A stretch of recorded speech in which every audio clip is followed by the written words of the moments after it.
good? Yeah, good. Perfect. You can hear me loud and clear? Oh, yeah. All right. Golden. Perfect. As deaf as I am, we're good. Yeah. All the years of snowmobile racing takes a toll on the hearing? Yeah. Yeah, racing, music, I mean, just a real, I don't know, just a real kind of wild lifestyle. Like, everything I've ever done has always been, like, hard in the paint. We're going, right? And loud. Yep, usually. Cars, bikes, snowmobiles, like, yeah, just loud and fast. Heck yeah. Yeah.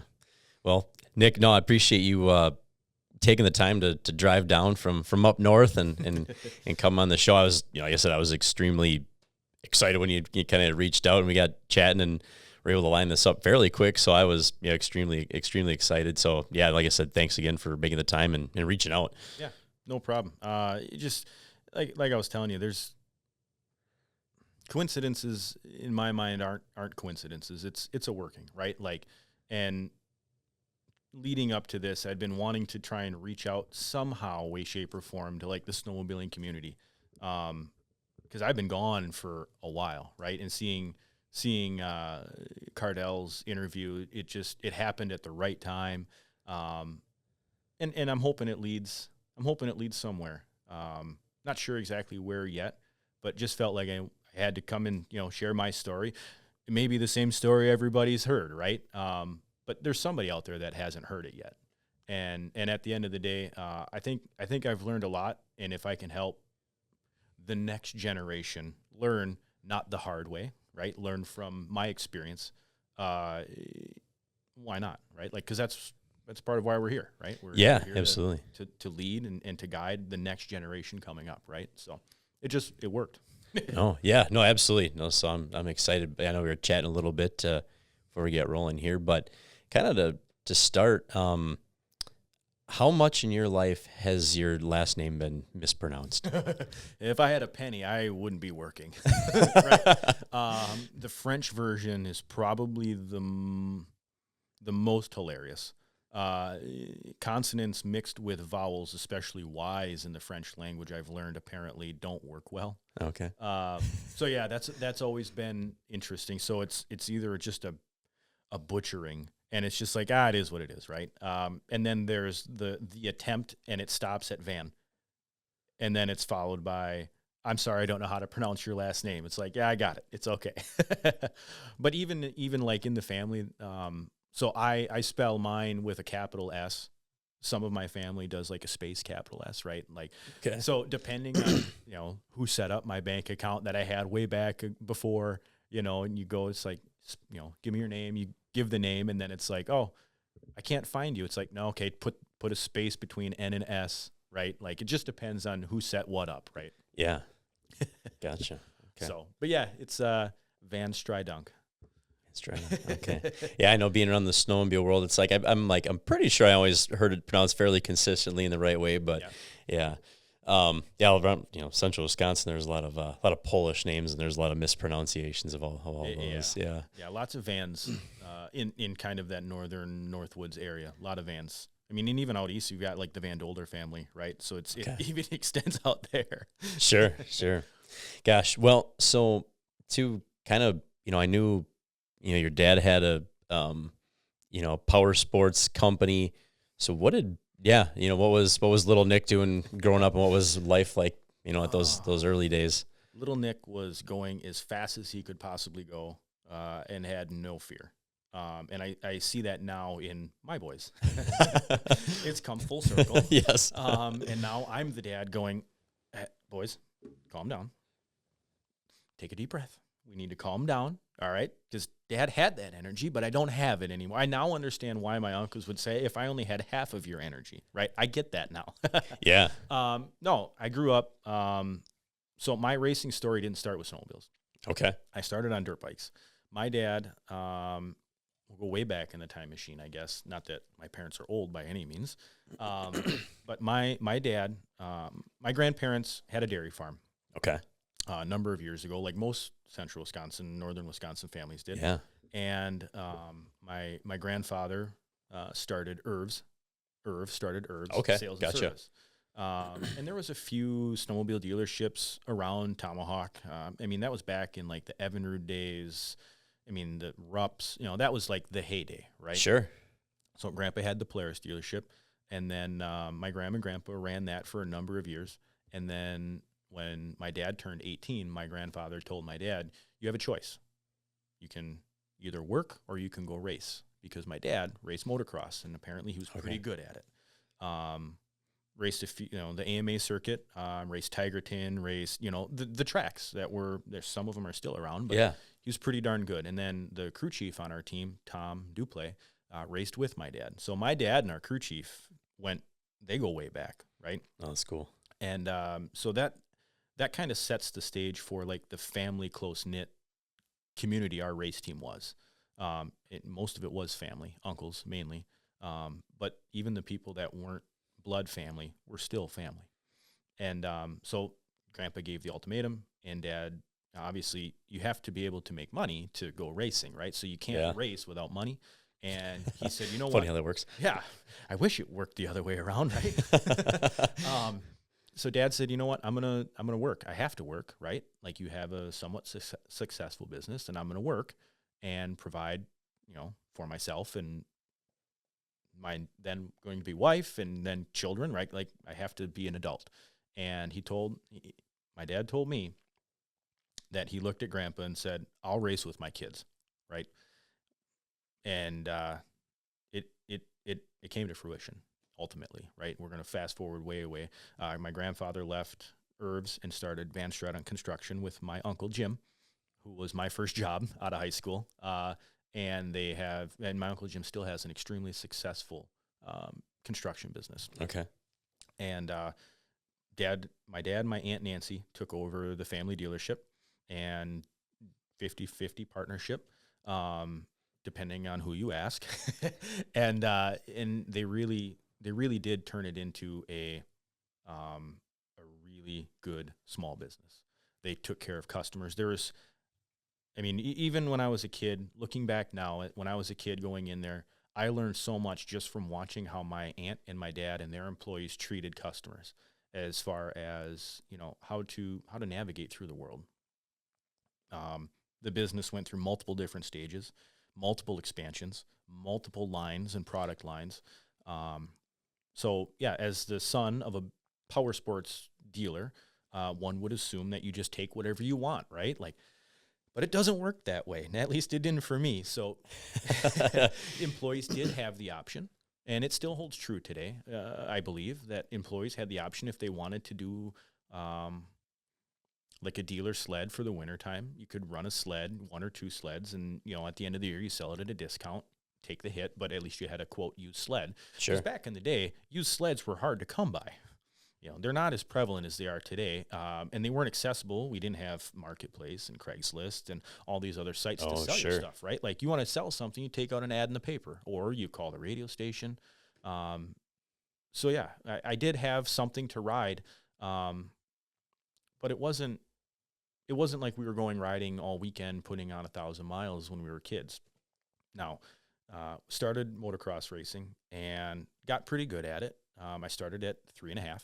Okay. And that first winter, at 4 years old, I rode with my dad one day to go pick up a rental sled in Minocqua, and we drove past Lake Minocqua, and there were some kitty cats, out just burning a circle in the ice. Yeah. Cones were out, right? Trailers, and Dad and I swung in there, and it was just that happens chance, I could just imagine Dad hearing himself say to his dad, I'll race with my son, and then like choir of angels as you drive onto Lake Minocqua off of 51, right? Like, you come through the trees and it's just this vast lake, and it's just, there they are, right? Here comes the start of a bad habit. Yeah. So yeah, and the trajectory from there was just, straight vertical for the most part. My dad has always been a tinkerer. He's always been an individual that he can see the way something works, but knows how to make it better type of guy. Yeah. And can use all the parts when he gets done taking it apart. He doesn't have any left over. But it really, so it scratched the itch for him to be able to come up with and design a kitty cat, Formula One kitty cat, and then produce them and build things with his hands, which he loves to do. He loves to fabricate. And he got to fulfill that lifelong dream of Dad and I, his son and himself going racing. Sure. So that's the long, the short, and the very confusing way to get to where we're at. So started with motocross, and got into snowmobiling because we couldn't race both at the same time. My aunt said, "Hey, you got to work sometime, right? Like today, Yeah. you got to work sometime, and I can't be here all the time by myself." Well, it's slower in the wintertime than it is in the summer. When you're a powersports dealer that sells ATVs, this is before side-by-sides, so when you sell ATVs and boats and personal watercrafts and docks, and then in the wintertime you sell snowmobiles, you're just busy in the summer, right? Sure. And the tourism, right? So Tomahawk is a very tourist-oriented town. And there's way more people in Tomahawk in the summer than there are in the wintertime. So we chose snowmobiling. Hindsight being 2020, probably should have picked something warmer. Yeah. I wouldn't have learned what frostbite is so frequently, but no, I mean, everything works out for a reason, right? And we were very blessed to do what we did as long as we did. Yeah. No, for sure. Yeah. Did you race dirt bikes for very long before you made the switch to hey, we're gonna go snowmobiles, or was it kind of a short thing? And then that 2 years from what I remember, right? Okay. So 3.5, 4 years old, Okay. that two summers type thing. There's a local track that it's still there. I don't know if they race at it. Sugar Camp is the name, is the town that it's in. Yep. Right. And it lives up to its name because from what I remember of that track, it's just sugar sand. It's like racing on a beach. Okay. And, when you're riding a 50 or a 65 or, I think I stopped riding on a KX65 way back. Wow. Clearing the cobwebs out there.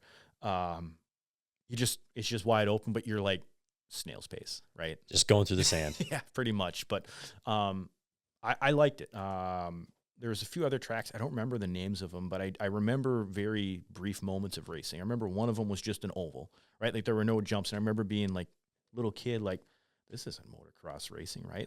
Jeremy McGrath's jumping. I'm just a circle. Yeah. And this then I progressively worked my way to nothing but ovals. So, 2 years worth of motocross-ish. And then, just full-time sled. Kitty cats, right? 120s weren't around yet, so it was stock kitty cat, literally just out of the crate, Sure. And then improved. You could gear it, right? Put a little gear in it, maybe take the governor off it a little bit. And then back in the day, we did F3, which was a mod motor in a stock chassis, stock kitty cat chassis. Okay. Right, so tuned pipe, lightened crankshafts, lightened flywheels. I don't think we could do ignitions in them. I'd have to ask Dad. But I remember they just sang RPM. We were turning things like 10,000. I'm pretty sure. Again, gonna have to reference my dad, the guy that tuned them, right? But I just remember being a kid, having to look down at the Digitron. Dad's make sure that number doesn't hit XYZ, and just on the straightaway, feeling like you're going a million miles an hour and looking down and going, okay, I'm not at that number yet, right? Yeah. And they handled like crap. The F3s did, just super top heavy for the speed that you're running. And then Formula One, or F1, full blown mod chassis, hand built. Dad, actually, we're building one right now for a bar in Nokomis. He wants to hang it from the ceiling. So we're like, you want just a chassis and he's like, no, I want a sled. The way that you would have sold it to whoever was buying them from you. I want to hang it from the ceiling. All right, so blow off the old jigs and back then we ran cleated tracks. So Dad would buy Kevlar belting and then split the belting to whatever the width of the track was. And then I remember as a kid, I don't know how many cleats I stamped. So we would take flat stock steel, and my dad had a die built, and I'd sit at the hydraulic press after dinner, every Tuesday night, and just until you hear the hydraulics lock up and whine, and put the ram up. And then I had a ball peen hammer, and I'd have to hit the handle of the die to knock the cleat out, and then I'd put it in a bin. And when the bin got full, he'd take them and have them powder coated. And we'd get them back, and he'd take a track, a track cutter, and he'd cut the hole, rivet the cleat to the track. And I mean, that's what we did for fun. Yeah. Most families are going trail riding or, going on a vacation to somewhere warm, and Nick and Al are in the garage stamping cleats and welding aluminum. Perfect, right? Yeah. So that was full blown mod, like offset chassis, still a tub, not round tube like a lot of the Kitty Cat mods are today. Okay. So just still a tub, bulkhead, and a tunnel, like a stock Kitty Cat tunnel, but we just bent our own. And then cleated tracks, studded. We had our skis extruded as just a long extrusion, and then we'd cut them and then bend them up, trim it, and then put an aluminum hoop on them, and then put like tape around them, right? Fiberglass hoods. I had a kind of a generic hood, my first F1 hood. And then after that, we had a 98 ZR mini ZR hood built. There's a guy in Tomahawk that used to own the Tomahawk High Rider boat manufacturer company. They actually mass manufactured fiberglass boats in Tomahawk at one time. Gotcha. And so he owned that business, and just the guy works wizards with composites, right? And so he made a mold of a ZR from 1998, and we just had this miniature Kitty Cat ZR hood. And then from there, we transferred that the next couple years and just painted it red and just put like an XC decal on it, right? I had mini Bill Marcus Signs made our decals a long time ago. I know that name's been in the stock car world a few times, I think. Yeah. So Dave Marcus, we had Dave do our decals for a long time. And then after that, we did an RXL hood. Okay. And that's like the throwback to the Midnight Blue Express. And that I still have that hood. I have my ZR hood and I have my RXL hood. And yeah, man, like I remember racing Friday Night Thunder on the front stretch of Eagle River, and like we brought that sled out, pulled the cover off it, and everyone's like, "Whoa!" Like you could just hear, right? You could hear the guys that were there with their dad back when that sled was brand new on the ice. You could hear that, just like the excitement. Sure, yeah, right. But you know, sometimes that stuff falls by the wayside. So yeah, no, I mean, gosh, how cool to have a guy that does fiberglass like that in your essentially your backyard. How cool. Yeah, I mean, and it came full circle when we would run, you know, full size sleds. Eventually, get there, and everyone's running the wall bubble hood, right? And then that transformed from the bubble hood with kind of that big bubble windshield. Yep. And then they went to the more sleek, aerodynamic, that long cone windshield. We ran that for a few years, and then we went, you know what? We get enough backing from Polaris. Let's do a Rush hood. That was when the Rush first came out. So then we actually we built our own plug and mold. Dale was his name. Dale came out and built the mold for us. We did a 3-piece mold. It's a center section and 2 sides. And that's when I started to get into composites and try and learn fiberglass from him, and then eventually moved into carbon fiber, Kevlar, aramid stuff. Okay. And really started to like hone in on that. I had been a painter. I did a lot of airbrushing throughout high school. It's just something I picked up as a hobby. Sure. And I just ran with it. Found it was a good way to make like side money. Guys always wanted helmets or something painted, right? Yeah. So it was something I did throughout high school, and it kept me out of trouble. If you wanted to know where I was on a Friday night in high school and it was 2 a.m., I was in the race shop. My dad actually, when we added on to our building, put up a paint booth because I was in there so often. He was tired of, you know, paint dust everywhere, so he put a paint booth in. But yeah, if you wanted to find me a Friday night in high school, sub 18-year-old Nick would have most likely been painting something. Yeah, that's cool. But yeah, we did our first hood, and it worked out well. We actually had a number of people reach out like, "Hey, I want one of those, right? Can we get one?" We go, yeah, it just takes time, right? Sold a few, and then Patrick ended up starting to make a lot of stuff. TJ Patrick started to do a lot of stuff. Mm-hmm. And when Polaris kind of retooled and came out with the Axis platform, we wanted to do the same thing. So we built the plug and then sent the plug down by TJ and had him build the mold. And that is a bear of a hood to try and make. Like, you wonder why carbon fiber stuff or composites in general are just so expensive. It's not that the materials are inherently expensive, because they are. It's time, right? Like, when you look at a hood that TJ builds and you see how all of the fibers line up on the hard edges, right? And, Sure. and it just looks like it's just molded all, and it's just one piece. No, it's hundreds of pieces of carbon fiber cut specifically to allow the weave to bend and line up correctly, so it doesn't just look like a bunch of random pieces. And TJ does a lot of pre-preg and autoclave stuff, whereas I didn't have an oven or anything like that. So I had to do a wet lay or a dry lay and a vacuum infusion where I suck the resin, actually draw the resin from end A through to end B, and then let it cure that way. Okay. So trade-offs for everything. The vacuum infusion is good for like low budget type stuff. If you're not going to do a high volume, but if you want like that perfect fabric to epoxy ratio, and you want it lightweight, and you want that showroom finish right out of the mold, you're going to want to do a pre-preg where all your resin's already in the fabric.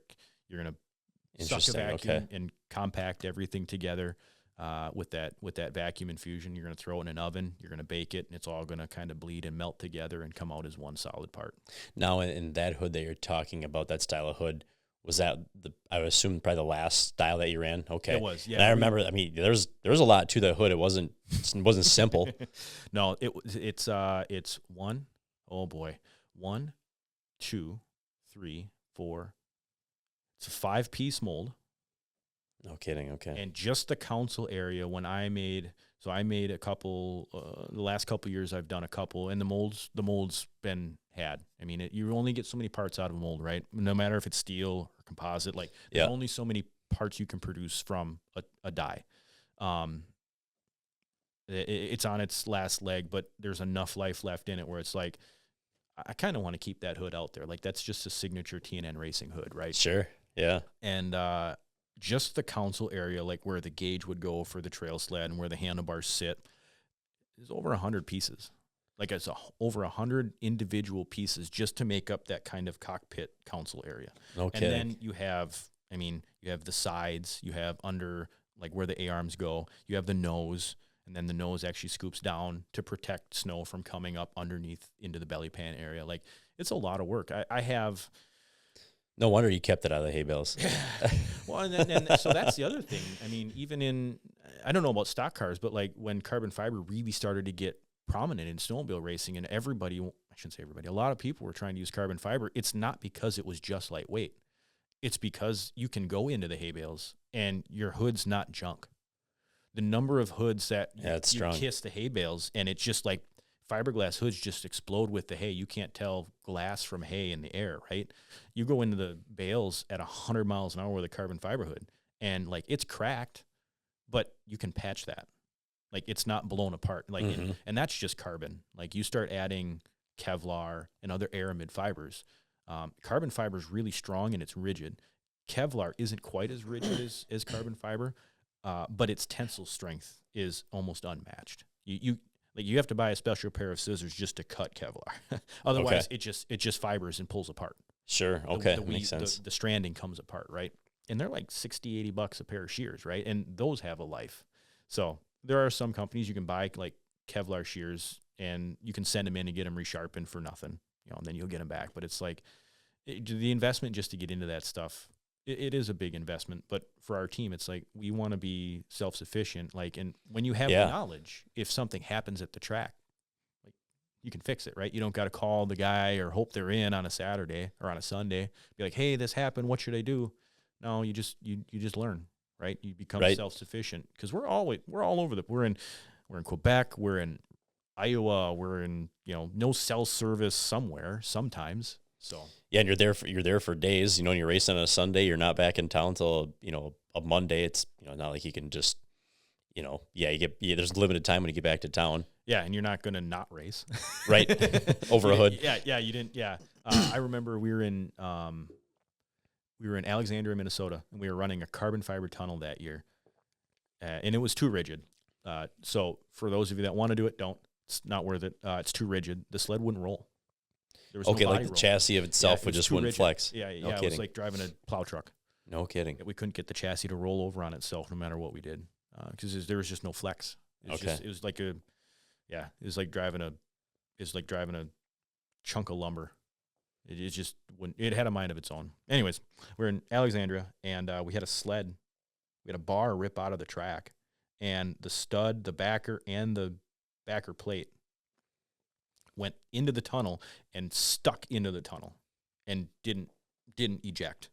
It's like, what do you do with that? It's like, well, grabbed a pair of pliers and I grabbed a hold of it and rocked it back and forth and pulled it through and mixed up some JB Weld, and it's going to live like that for a while, and then found a big sticker to put over it. Yeah, perfect. Yeah, we don't have 100-mile tape in the snowmobile community, 100-mile-an-hour tape. We just got stickers. But no, I mean, it's just, and things that you learn that I probably wouldn't learn anywhere else, like that self-reliance. Like, what are you going to do? Well, we're here for a job. What do we got to do to get the job done? Well, here's what we do. Yeah, exactly. Move on. You got to figure it, adapt, improvise, adapt, and overcome, right? Like, there's so much of that. And when I look at my kids, it's like, man, if there's anything that I can teach them, like I want them to know that. Like, things aren't always going to go your way. Things aren't always going to go the way that you plan them to go, right? Like, but we are called to struggle and suffer at some point, right? Like, because that leads to things, right? It leads to perseverance, and perseverance leads to, building yourself up and managing your expectations of the world and the things around you. And it's, I think we'd be better off learning more of that. And I know I want to give that to my kids. I want them to know, like, hey, no matter what life throws at you, like, you have the tools. Just you have to organize yourself in a manner of which you're ready to tackle that. Yeah. No, without a doubt, that's a fantastic way to look at it for sure. Now, I know we kind of, we got all the way to the F1. The one kind of question I wanted to ask, kind of going way back again, after you got the kitty cat, do you remember the first time hopping on the kitty cat and going and racing? Oh, I don't. I do remember before the racing, there was just Dad getting home from work, turning the yard light on while he was grilling or cooking dinner or whatever. And I remember burning laps in our first house yard. Excuse me. And I remember Dad's like, hey, got to stay on the trail, right? Like, because if you go off, you're going to get stuck. I'm living that now with my 4-year-old. Like, you have to stay on Daddy's packed trail because I can't always come and get you because your brother wants to go for a ride too. So he sits in front of me on my sled, and we just basically follow older brother around, right? Like, but you got to stay on the packed trail because kitty cats don't really have a good track, and they don't have suspension. And this really fluffy snow that we just recently got, it's just stuck city, right? Yeah. But again, to that point of like, well, it's not always going to work out the right way. Like, my oldest son knows, like, when he gets stuck and I'm busy, he gets off on one side and he's pushing on it while he's, giving it throttle. And I've seen him push himself unstuck more than once. And it's like, it's those moments where you're like, I am doing it right. I'm not always doing it right, but that particular moment's like, yep. Great. They're figuring it out. Yeah. Right. Like, fast forward 10, 15, 20 years, like, where does that lead, right? Because it's just an exponential growth from there, right? Right, yeah. So, yeah, I mean, I love my kids so much that I'm not going to give them everything. I'm going to teach them how to make their way through the world, relying on themselves and what they're capable of and their faith. Yeah, no, I think that's definitely important. Yeah, do you want the answers, or do you want to know how to go, figure it out and go get that answer? Right. I mean, and like, back to racing, like, do you want to find out, you want to figure out clutching, or do you want to just pay somebody that has the knowledge, right? Like, we learned a lot from a lot of different people. I mean, we were in the sport long enough to see a lot of great, legendary individuals in their craft. Mm-hmm. And we learned a ton. Now, it didn't all stick, right? Like, the best part about learning is that it's not what you know, it's what you remember, right? Yeah. and sometimes remembering things gets a bit fuzzy, but we saw so many different people and learned so much from the kitty cat days all the way through to the end, that it's just like, man, when you stand back and take a look at the ride, it's like, it's pretty hard to beat that, like, I feel like that in itself was a lifetime. Oh, yeah. Back. I mean, it really wasn't that long, but it was, 25 years. It's like, man, I don't think I would have learned, what would I have had to have done to learn what I've learned if I didn't race. I don't know what that would look like. Yeah, no, I obviously having in 25 years is how long I have raced in my life. Thinking about that too, I think about all the things I've learned, whether it's just at the race shop, building stuff, but then it's the going out and getting sponsors, it's the, meeting people, building relationships, like just the stuff that you learn from having to do that. And okay, well, if you want to go do this, you have to go do it. How bad do you want it? It's like, and I've, when you're around something that long, you see a lot of people come in, you see them go, you see them come in, you see them go. Sometimes people are there just as long as you. Sometimes people are there way longer. But yeah, you see a lot of, how bad some people really do, or, they might say they really want to do something, but they only want to do it so bad. Saying and doing are two totally different things, right? Main reason for me leaving the sport in general, like I knew I wanted to have a family, and I'm not about to try and put 110% on both. Right. Because you can't, right? And I think, I don't know, that drive and determination was instilled in me really young. Reflecting back on like growing up with my dad, like he wasn't hard in the sense of like, I didn't have a hard childhood at all. Like I learned a lot the hard way because I chose to disobey, right? Because I chose to do what was opposite of what I was told. Sometimes it's the best way to learn. Sometimes it's the fastest way to learn. It's not correct, but it's sometimes the fastest way to learn. But I learned a lot in the sense that, like, if I wanted to be successful, pouting and crying when things don't go your way isn't going to change the outcome, right? Like, So you could either choose to whine about it, or you could choose to work harder to do better, right? And I was taught that I was taught it without even knowing I was being taught it, right? And that kind of translates to where I'm at with my kids. Like, it's not that I don't want them to whine or show emotion. It's just, let's be productive with what we're doing, right? Like, we only have so much time. Like, we're not infinite, right? So if you want to maximize your time and maximize you getting better at doing something, do it.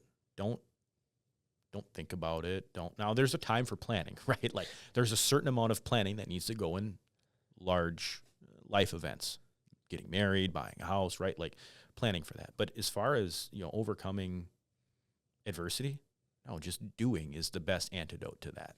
Like even if you're not doing it the right way, at least you're doing it, right? I think there's a famous quote, something along that line. Like you may not be doing it the right way, but at least you're trying to get there.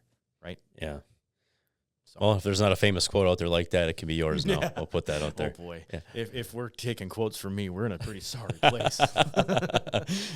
No, I agree. Yeah, there's kind of back to that, things that you've learned that you didn't know you were learning while you were learning them, and how it's applying to your life outside of racing. Public speaking. I've never taken a course of public speaking in my life. And my wife looked at me and she's like, how are you comfortable just talking? It's like, I don't know, like, because I've just done it, I guess, right? Yeah. And like I've heard that's the best antidote if you're scared to talk in public, is you just got to go do it, right? So yeah, facing that stuff, like I would have never learned, communication skills, which I used when I worked at the dealership, being a customer service type representative, like how to calm somebody down when they're frustrated or upset or whatever. Right. Just being cordial and being pleasant to be around, right? Like, I'm convinced that everybody should work in a public service setting for a year out of high school, and I think the world would be a better place, when everybody isn't just expecting that the world revolves around them. Like, yeah. I think that would be a good thing for a lot of people. Yeah, have a little bit of service, right? Yeah, like, what can I do for you, right? Because it benefits everyone. So that community mindset. Yeah, exactly.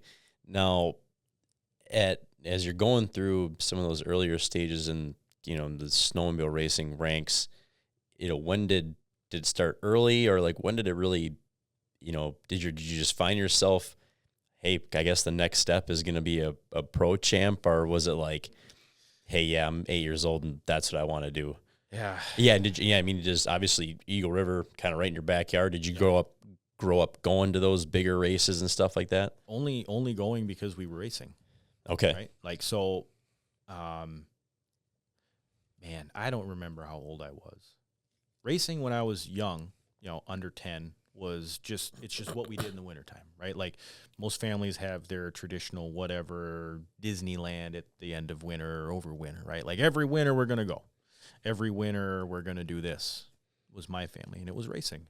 And I do have a younger brother. We are 7 years apart. So it made it tough on my family in the sense that once my brother was born, it's like mom couldn't come with all the time. Maybe it was for a good reason, because there were some weekends it's a good thing she wasn't there. There were a few accidents. It's a good thing she wasn't there.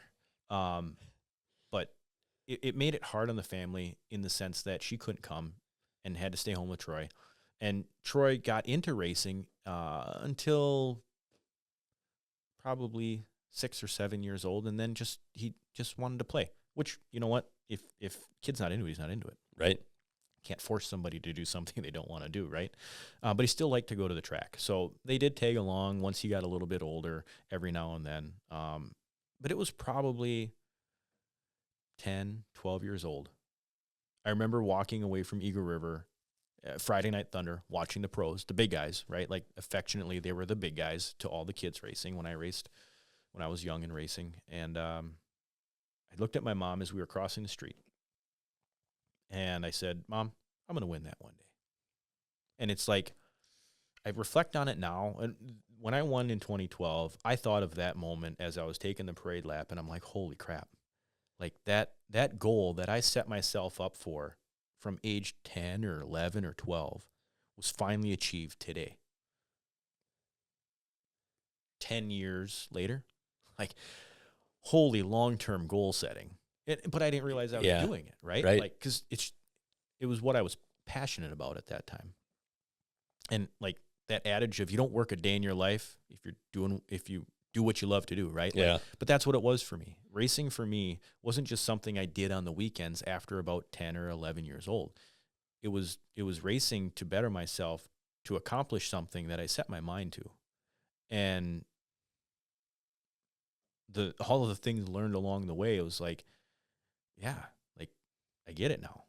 And there was bumps and bruises, and I had to give up racing snowcross, unfortunately, to be good at oval, because I raced snowcross and oval for a couple of years. Okay, really? And my dad was very strict in the fact that he is not going to tune that sled. He's not even going to stud that sled. So the first year the IQ came out, I remember studding that track and getting all excited when it was done and taking it for a hot lap around the yard.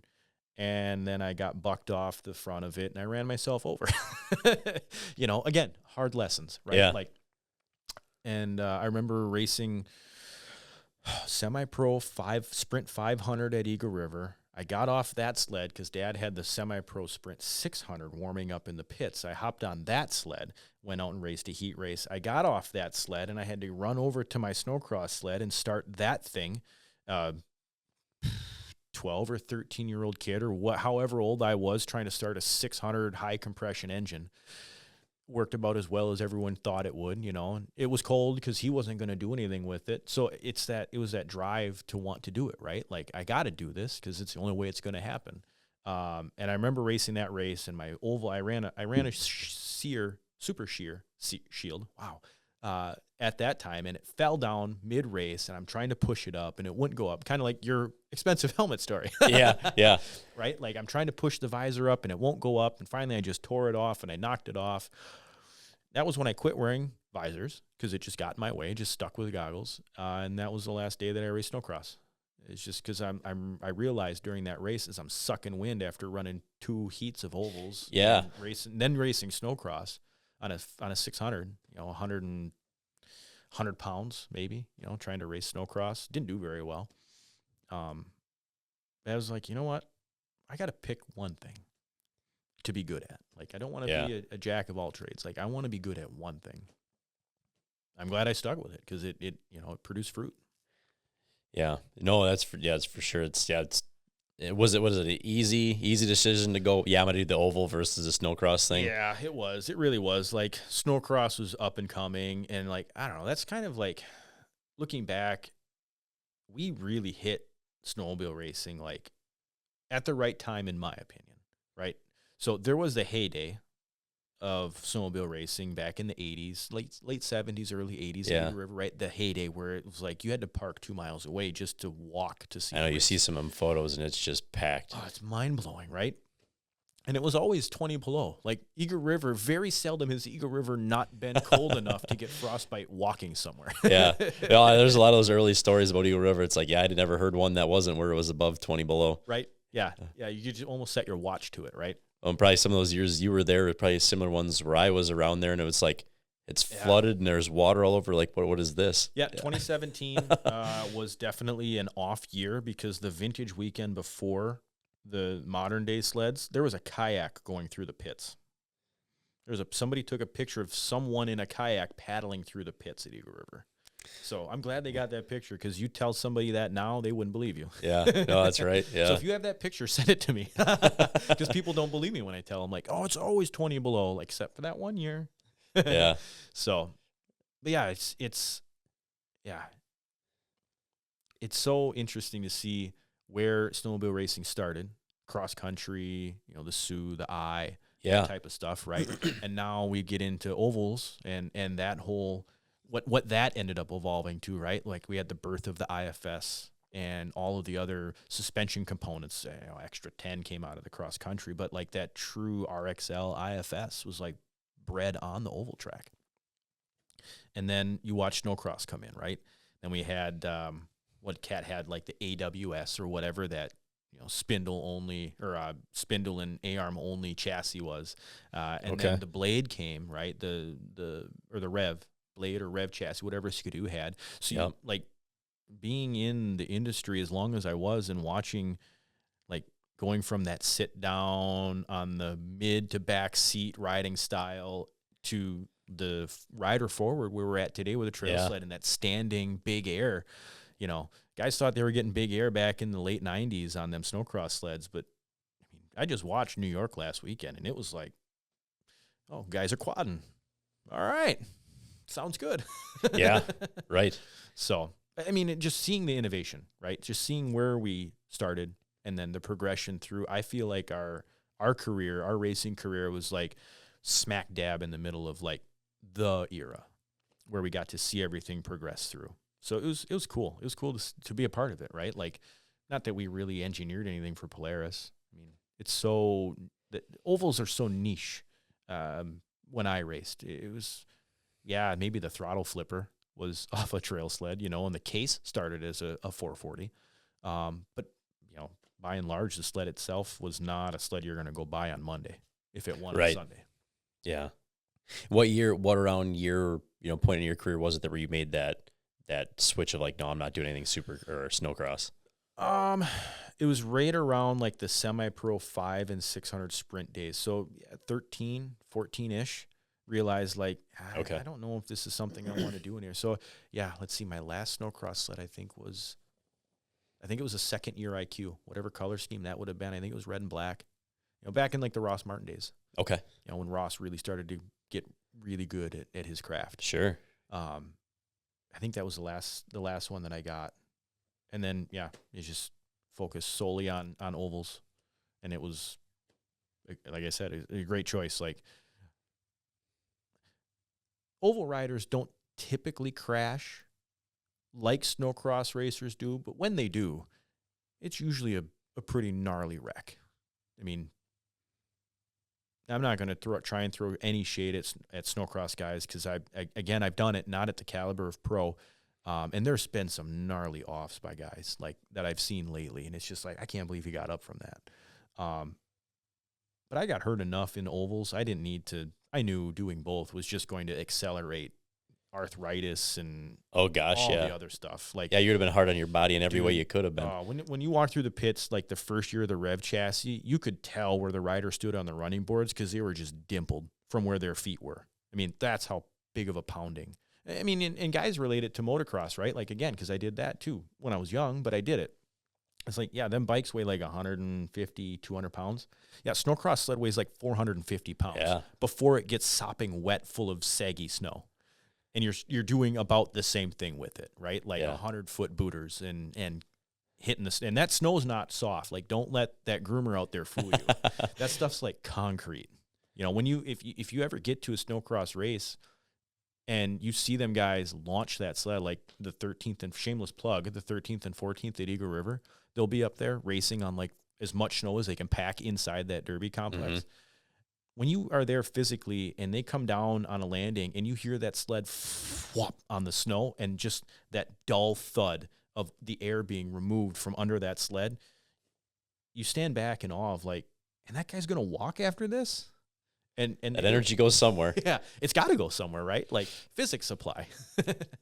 So, yeah, no, I had to pick one. And yeah, I'd say low and slow, but definitely not slow, just low.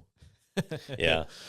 So where, after you make that decision, you know, where does ISO really progress from there for you? Oh man, I don't think I really took it seriously until like prochamp. We had a bit of an issue right before prochamp, semi-pro champ era, because I had raced since I was 4, right? And we had been petitioning to get out of junior and into like the semi-pro 5 and 600, pro sprint 5 and 600, and eventually like running semi-pro champ with a 500 fan cool motor. And because there just wasn't, in order to get good at your craft, you have to compete against people that are better than you. Yep. And we just weren't finding that running juniors. Was there one of the classes you just dominate at? Yeah. Yeah. And I mean, like trying to like humbly, yes, we were. And my dad had the foresight to know that if we just stay there, we don't ever get better and we're just wasting time until you hit that age mark, right? Like, cause that's the way the rules were writ at that time, where it's an age progression, not a performance progression. So the AMA is set up based on age initially and then performance, right? You have to win so many classes or so many podiums. And we actually had to have Polaris Industries petition to allow us. No kidding. And we went up again. Yeah, we went to the USSA board and petitioned to allow me to run pro sprint 5 and 600 and semi-pro champ, I believe, at that What time. were the age restrictions? I don't recall. So champ is 18. Champ is 18, Champ is 18. Okay. I believe these were 16.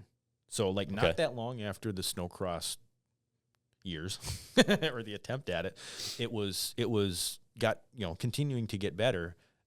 And now we're trying to get into a class that I can't be in by age, but I need to in order to continue moving up in the sport. And USSA, we had a meeting at Waiwiga, and they approved it, and I was able to go out and run, pro 5 and pro sprint 600, and run semi-pro champ with a fan cool sled.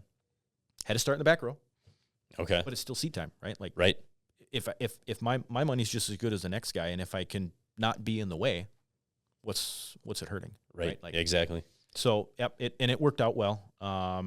Because 2 years later I ended up on a champ sled anyway. So turned 16. I was actually racing champ at 15 because I would have turned 16 in that same year, or however that worked. It was I was young, but I was able to. I ended up racing champ at 17 because I would have turned 18 the following summer, is how that ended up working out. Okay. So I was able to get in, but got to race the guys I looked up to: Terry Wall, Jacques Villeneuve, Gary Moyle. Got to race with the crew, right? Like the guys that I would watch as a kid on the hill at Eagle River. Yeah. I got to like line up next to. I learned real quick, you line up on the inside of Jacques, but I got to race against him. Yeah. Jacques is a different character, man. He's another guy that took what he did and just pushed it that little bit further than everybody else. Different bird. Yeah. Yeah. No, I heard a lot of amazing things about him, and for sure. The stories I've heard of Jacques, I mean, and racing in his 50s, right? Like one of the last times I raced against him, I think he was 56. That is crazy. Like, and I don't think it was a different hood than when I was 20, you know? Yeah. Like, I'm pretty sure it was the same chassis, same hood, different motor, right? But,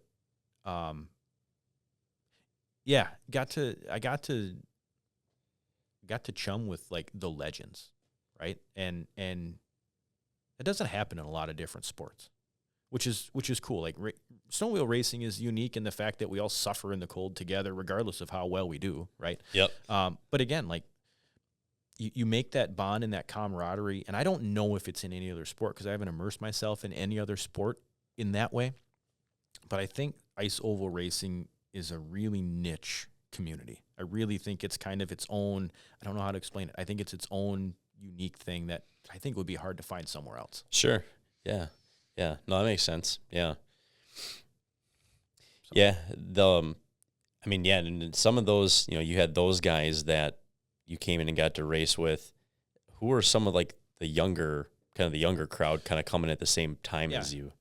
Schultz, Matt. Okay. And Dan. I think Danny had only been in, both him and Dan, I think had only been in, Dan Fenhouse had only been in pro for a few years. Okay. Chris Brauerman would have been another guy that was up and coming. Fierstead. Yep. He was another guy that was coming in kind of, I think he was in a year or two before us. And then his cousin Shane Flaggy. Who else?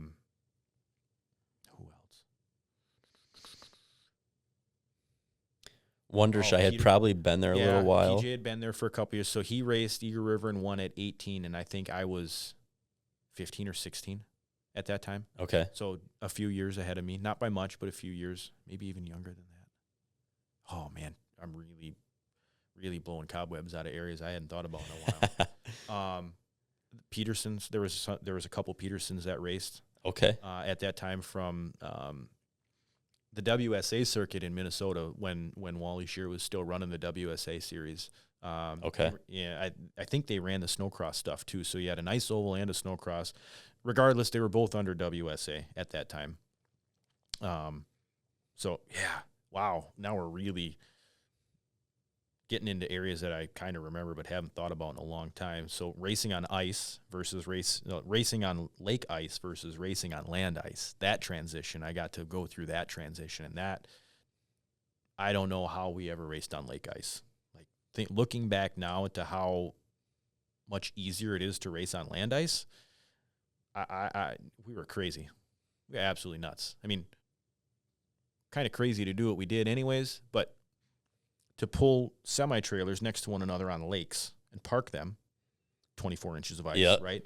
Or even just gooseneck trailers and diesel pickup dualies, right? And there'd be like 20 of them in a line with 2 feet in between them. And then we go and race sleds on the lake, right? Like there were a few times trailers sunk. Yeah, I don't know if that was, and because I remember watching some races, the 525, I think, in Sunnyvale Lake there. But I feel like I don't know if it was the same lake, but I remember, there's that famous picture and it's like Flip Merwin's trailer and it's like trailers are sunk in there. Yeah, that was in, that was in Minnesota somewhere. Okay. I believe it was in Minnesota. Yeah. And you look at that ice, right? Like he's stretching to get his leg up on that thing, right? It was just a current, right? Like, they dropped the truck through at Sunnyvale. They were going out plowing. Okay. Drop the truck through plowing, right? Like, but the crazy things we do to race, Sunnyvale, I remember it racing there on man-made, and they're out plowing and like just plowed fast enough to create enough of a wave under the ice. And the ice that energy's got to go somewhere, right? So the ice actually waves with the wave you create under the water, and they're moving enough weight in front with the plow, traveling fast enough that the ice kind of heaved and buckled and cracked, and water was just coming out of there like a geyser. So what do you do? Okay. What do you do to improvise, adapt, and overcome? You go and get a shovel load of snow, and you pack it like you're packing a wound, and then you let the water run into the snow, and it freezes, and that spot was not an issue the rest of the weekend. It's the strongest piece of ice out there. But the number of times we've had to do that. I remember racing in Minnesota, super cold, like super cold. Where was it? I've been so many places. We were racing in Minnesota, and on Sunday after the final, there was like a 1.5-foot groove wore into the ice. The ice was actually banked. And, Okay. and we didn't have equipment to bank lake ice then. There was just that many sleds that ran through that part of the corner to where the flagman was standing to where the race groove was. It was a 1.5-foot drop.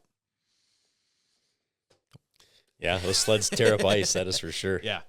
Yeah. Eagle River gets the same way. It's a little harder to see it because of the banking and the snow dust. Yeah. But Eagle River, like if you go back and watch like Bill Holland's movies and videos and you watch like the parade lap at the end of the weekend in the winter going through, and it's just, you go through like this, and them sleds have 3 inches of travel, maybe, like before you're bottoming out and unloading the front end. Yeah.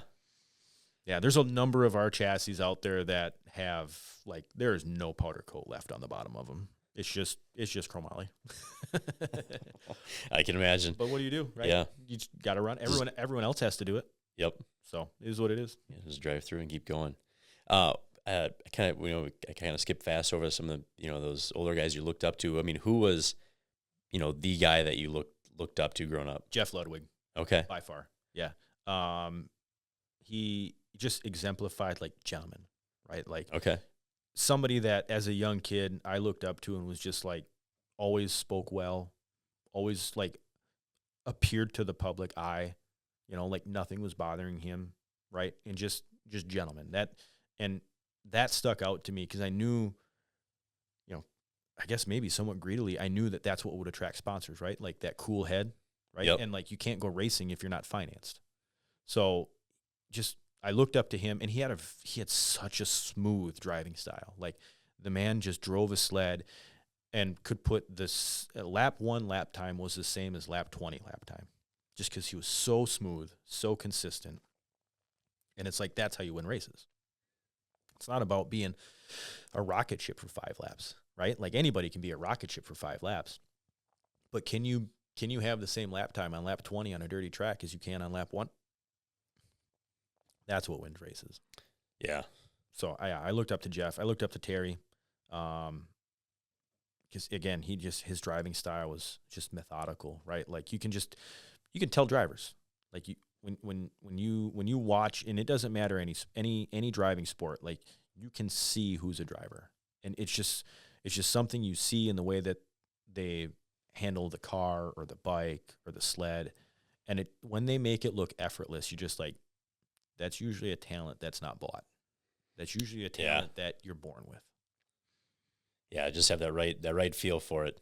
Yeah, I can't drive a car. I've tried sims. I've tried everything. I just wreck stuff because everything I know is just go. Like there's no smoothness to my feet and my hands on a steering wheel. So I got a buddy that I used to work with, and he would go to the Chili Bowl. He'd get invited to the Chili Bowl almost every year, but enough. And he'd fire up the sim ring when we go over for dinner or something at night, and he's like, "Yeah, you got to try this," And I get in it, and I'm just like, well, number one, I can't feel what the car's doing, so I'm already out to lunch. But number two, like he's like, "You got to calm your hands down." I'm like, this is calm hands. Like you got to think everything I've ever raced around is just quick twitch, right? Like everything's just that split second. You're carving ice, high G loads, like, and it's just muscle memory for me. Like I get in a car and if I can't feel it, I can't do it. Yeah. So anybody with a sim team, no, I'm out. Like I'm just gonna wreck your stuff. So do you remember? You finally get a champ sled. What was it like hopping on that for the first go around? Oh, it was great until the first time I crashed. You have no idea how fast you're going until you're not riding the sled. I'm trying to remember my first crash. I think it was Waiawega. That's a fast track too. It was again, that's one of those tracks you don't realize what that track is until like you've been there and experienced it firsthand. Because it doesn't look like much on the videos. When I look back at our videos and stuff that we took, it's like, that was a fast track. Then like I really think about it, it's like, no, that was a fast track because it's not banked. Like in the speeds that we were pulling, the lap times that we were doing for the size, like it rivaled bank tracks. Big sweeping corners though. Right. And it kind of had that egg shape, right? Like 1 and 2 were a little bit tighter in feel to 3 and 4. 3 and 4 felt nice and wide. 1 and 2 was like when you got into 1. I think Waiwiga had a real tight entry and kind of a sweeping exit, and that made it feel like that egg feeling. Okay. That was the race line, anyways. For Sure. me, that's what I ran. But yeah, Waiwiga I think was my first crash. Rung my bell pretty hard. I remember standing up and just blood out of my nose. Like, I don't know if I hit my nose, but it hurts, and my head hurts. You know, Dad's, you're fine. You know, get on it. Like we give my dad a hard time, just for all the you're fine. Rub some dirt on it. Except in our family, it's not rub some dirt on it. It's just spray some carb cleaner in it. You'll be fine. Yeah. There's a to stop some bleeding. There's an affectionate story with a can of carb cleaner and a young Nick having a cut leg. I got run over racing Le Mans 120s. So I did race 120s. We ran Le Mans. So it was ice course, little jumps, right? Okay. Left hand and right hand. So yes, we can turn right. In case people are wondering, we can turn right. Yeah, good to throw that out there. And I crashed, hit a cone or something, and I got run over, right? And it like moved my shin guard, and the carbide cut my leg, and like I'm crying. I'm 8, crying because I got run over, right? It hurt. And Dad sets me up on the bench and he's like, you're fine. Sprays carb cleaner on a rag, wipes the blood off, takes electrical tape, bandages it up, and sends me out the trailer.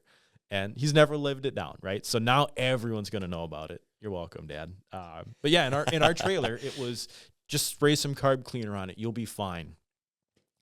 There was once that that my dad ran out onto the track and actually, I knew he loved me, and I knew when he was telling me to toughen up, it was to toughen me up, right? Like he cared if I got hurt. I know he did. But there was one time that he ran out on the track and to check and make sure I was okay, and I actually had a genuine worry in his face. And it was my first wreck at Eagle River, qualifying my first year. I went in. I remember going on the track, and then I remember waking up in corner 1, and apparently there was a cameraman there actually snapping photos as I went by, and I low-sided. So corner 1 got me. My first year I qualified. Okay. And I low-sided and just happened to come off the sled on my belly looking up at the hay bales before Liat devices were a thing. And it jerked my neck back. When I hit the hay bales, it caught my chin of my helmet, jerked my neck back. I ended up breaking my C4. Oh, no kid. Yeah, so there's a knob on the back of your vertebrae, and I broke that knob. I sheared it. And I don't know if it's there or not anymore. It doesn't bother me now.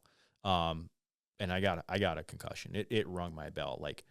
It rung my bell so hard. When I came to, I knew I had hay on my face, and I was spitting it out, but my toes and my fingertips were tingly. Like if I sat on them.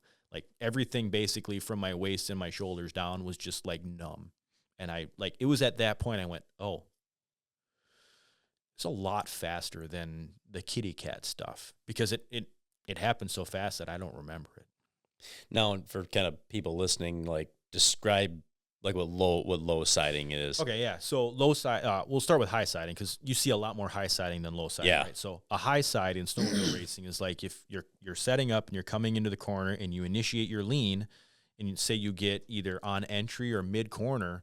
If you corner too hard, or the suspension isn't set up just right, or even if you hit a bump on the track and upset the chassis, that inside ski will pick up off the ice. That's called a high side. A low side is the exact opposite, where you're setting up for the corner and you start your lean and initiate your lean.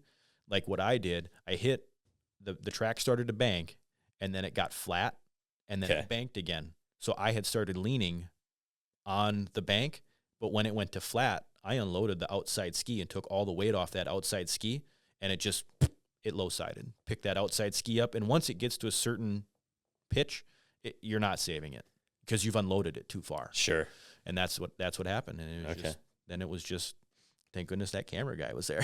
Thanks, Jeff. I remember the guy's name, but I don't remember anything else about that morning. So wouldn't be the last time. So that's all right. So you get back on, obviously, eventually, and so did you finish out the weekend then? Yeah, we did. The sled went in straight, and it hit the wall so hard that it wrinkled 2 inches of the tunnel at the rear of the sled. And then that part of the sled never hit anything. The force generated from whatever speed I was doing to stopping, took the rear tunnel and just squished it. So we were able to pound it out, right? And that's kind of like a testament to Walls, like what they designed and developed. Like I've seen a lot of their sleds hit things that shouldn't have been hit. And like, oh, you need a hood and a bumper and maybe an A-arm. All right, good to go. I've also seen sleds get back, put in the jig, and go, yeah, we ain't saving this one. Yeah. So, but I mean, again, what you learn as I went through, right? Like, I'm doing more of it now, not being a driver, but like fabrication skills and like why, like geometry and why you design things in a way, why a gusset works here but not there. But yeah, I mean, that was the first. That Racket Eagle, that was the first bad one. Kind of that eye opener. And then I went a while before another wreck. But we were racing Prochamp at that time. But then there was another class called 600 Open.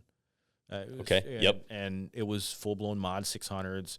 And those were even faster yet. They weren't the quote premier class, but they were the fastest class. The biggest problem with those sleds is they didn't live long enough to hurt yourself on them. So I know us for sure, and other teams. I don't remember exactly who, but we couldn't keep clutches together. We'd go out for a 5-lap race, and we'd come back in the rollers in the primary clutch. There weren't no bushings left in them. The bushing material was just fiber in the belly pan. Hammered the rollers right out of them. Once the roller goes, then you start eating into the weight because the roller doesn't roll anymore. No kidding. Wow. 5 laps. And then you'd set up for a final, right? And it's more of a race of attrition. 7 laps or 10 laps maybe is what the finals were back then for that 600 class. And out of 8 sleds, 10 sleds, 3 might finish. Like you might have a podium finish. I mean, there were weekends where like your podium was like the guy that won and the second place guy and third place just happened to break last. But we'd shred belts. I mean, you put a brand new belt, broken belt, not brand new out of the box, but a broken belt with just test laps on, just real slow to, break the belt in. Mm-hmm. Put that thing on, and in 5 laps, it'd be just Kevlar cord and chunks of rubber. So took a number of years. We finally did figure out what that issue, we ended up harmonic vibration. Like the engine running at that RPM, it would only live for so long because of the frequency that the engine was putting out, right? Like the NVH that was happening. So we put a different flywheel weight on it and solved all of our problem, almost all of our problem. Like the sled still inherently had problems. Like it's just you're asking a lot of horsepower out of a 600. Sure. Carbureted 600, right? 36s, 36 mil carbs. Like, yeah, we were 111 miles an hour. I think we ran. No kidding. Yeah. Yeah, and then so we did both of those. Almost always in my career, I ran double duty. Two different classes. So Prochamp, Open 600. When Open 600 went away because it was too fast, the USSA brought in 600 mod or whatever they call it. Essentially, it was a stock snowcross engine in a mod chassis, and it had to remain a 2-to-1 pipe, so you couldn't have twin pipes. Okay. And the inlet and the outlet of the exhaust had to remain OEM size.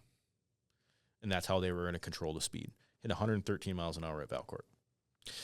Hay bales at 113 mile an hour go by really fast. Like, you don't realize how fast they're going by you until you stop looking forward and go like this, and the wind grabs your visor and about rips your head off your shoulders. And that hay bale is just like, gone. You're like, oh man, we are moving. Like, and for people that have never ridden a snowmobile at 100 miles an hour, you're riding a snowmobile that doesn't have a seatbelt or a roll cage, just under twice the speed of your highway speed. Yeah. Right. But then you're turning. Right. Turning, leaning, going sideways. Yeah. Yeah. Yeah. And I mean, I've always been disadvantaged in the fact that I graduated high school at 120 pounds and I still only weigh 145 pounds. And the sleds had to weigh 375, 325, 375. I don't know. There was a couple different years where we had to weigh this and then we had to weigh that. I think the F3s now are 425. Okay. The new kind of premier class. They got to weigh 425, I think.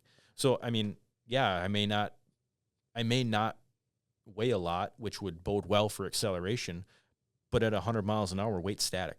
Doesn't matter. You stop pulling at some point, right? Like when you hit over rev or shift out, like you're not making any more speed. You've accelerated as far as you can. But I still had to wrestle the sled through the corner, and that led to a discipline in weight training that I think was on a different level.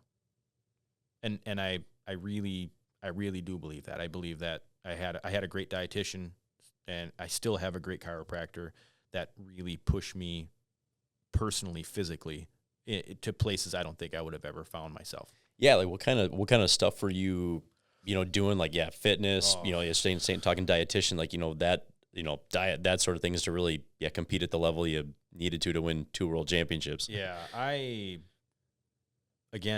got blessed in ways that I would have never dreamed. So my dad actually met my now still chiropractor on a bear hunt in Canada. Just mutual friends of Bo's dad, Mark. Okay. And got to talking, and Scott Hendricks, Timberland Chiropractic, again, shameless plug. Him and his wife gave me the tools necessary to bring myself from where I was to where I had to be in real short order. Diet-wise, clean eating, man. Like, as clean as you can on a budget, right? Like, I would eat 2 or 3 chicken breasts a day and, 3 or 4 eggs. And still, 2 a.m. Nick was painting, but after dinner, before I'd go paint, I'd have 3 or 4 eggs, water, a lot of water. There was a couple years I just quit soda altogether, like soda, energy drink stuff, like, and that was back when like Monster first came out, right? Like Red Bull, Monster, No Fear, Ziant, insert any 90s sugary drink, right? Like, I just cut all that stuff. I was running cross country at the time too, and that, I mean, cardio was a huge thing. I hated running. Still don't like running.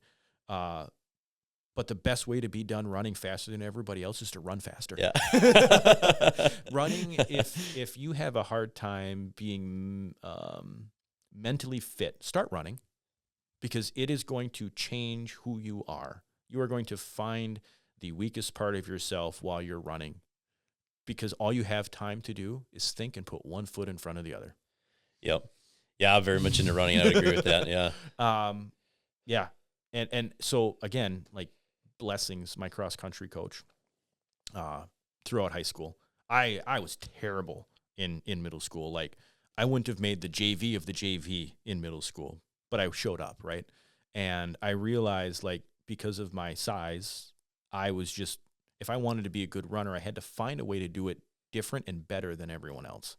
And I remember reading, it was a motocross magazine, like a MX Action or whatever it was back in the day. Man, I'm really aging myself. I read magazines back in the day. Like, went to the store and had to buy a magazine because it didn't come on a computer. Yeah. I think it was like MX Action or something. And that was back when UFC was starting to get big too. And there was an article in the back that a guy that fought UFC or did UFC, he would write, right? And it was like the caveman workout or whatever it was. Man, I wish I could remember this guy's name. He was Tank. I was just about to say he was a Tank Abbott.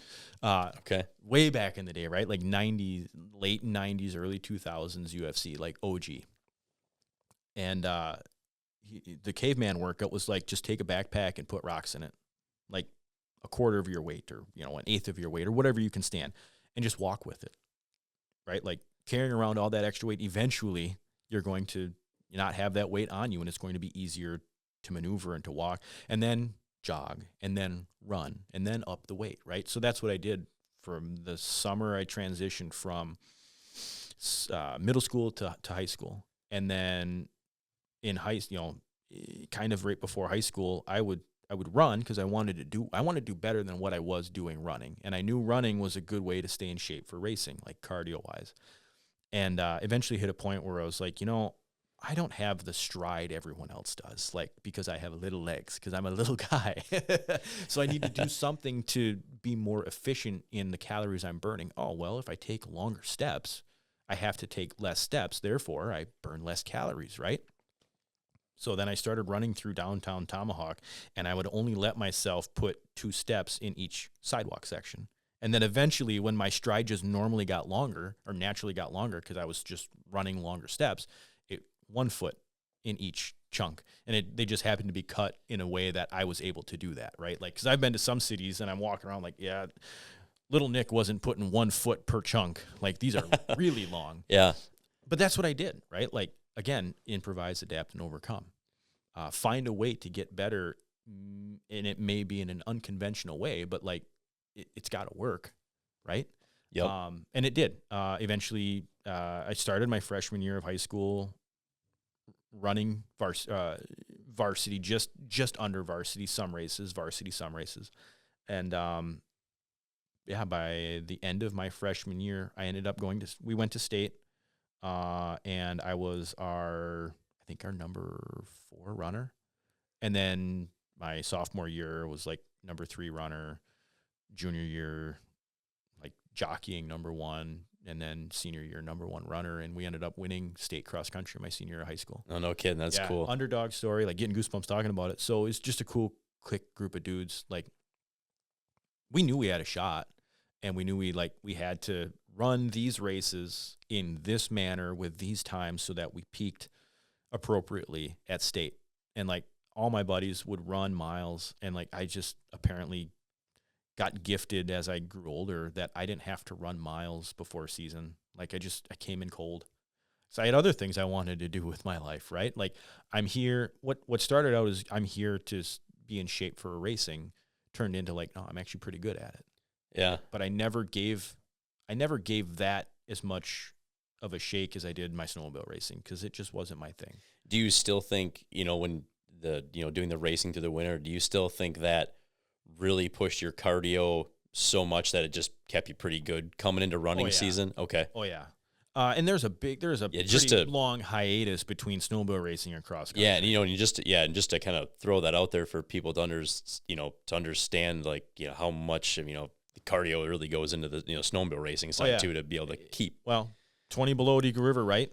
I wear my tech vest, and my jacket was just the outer material of what snowmobile jackets are made of. No netting, no insulation. I'd come off with just sweat, just running down my body at 20 below at 100 miles an hour with just a safety vest, like a chest protector. And it wasn't even a tech vest, like the real bulky ones. I ran actually I still got it. It's a 661 pressure suit, where it's like the spinal column on the back, and then the hard plastic chest. Okay. And then like the D30 or whatever, like that material is that gets hard when you impact it, like on the shoulders. Okay, that's all I wore. But it was mesh, like you could see through it. And at 120 or at 100 miles an hour, 20 below zero, I'd come off the track with basically a fall windbreaker on, sweating. That's how much cardio was involved in snowmobile racing in 5 laps. Yeah. And there's like no bike to warm up with, or no warm up. It's just like, you didn't do the PJ Wondershine method. Oh, my dad bought me a bike the year after PJ had that bike on the front stretch, and I said, there is no way I'm hopping on that thing on the front stretch at Eagle River, Al. Lo and behold, I got a workout 1 year anyways, so that is what it is. But no, the running, like, everything I did in my life was to improve my racing. Like, it wasn't the goal to be that good at running. But it happened. I think it was a byproduct of like, well, if I'm going to do something, I'm going to do it my best, right? Like, yep.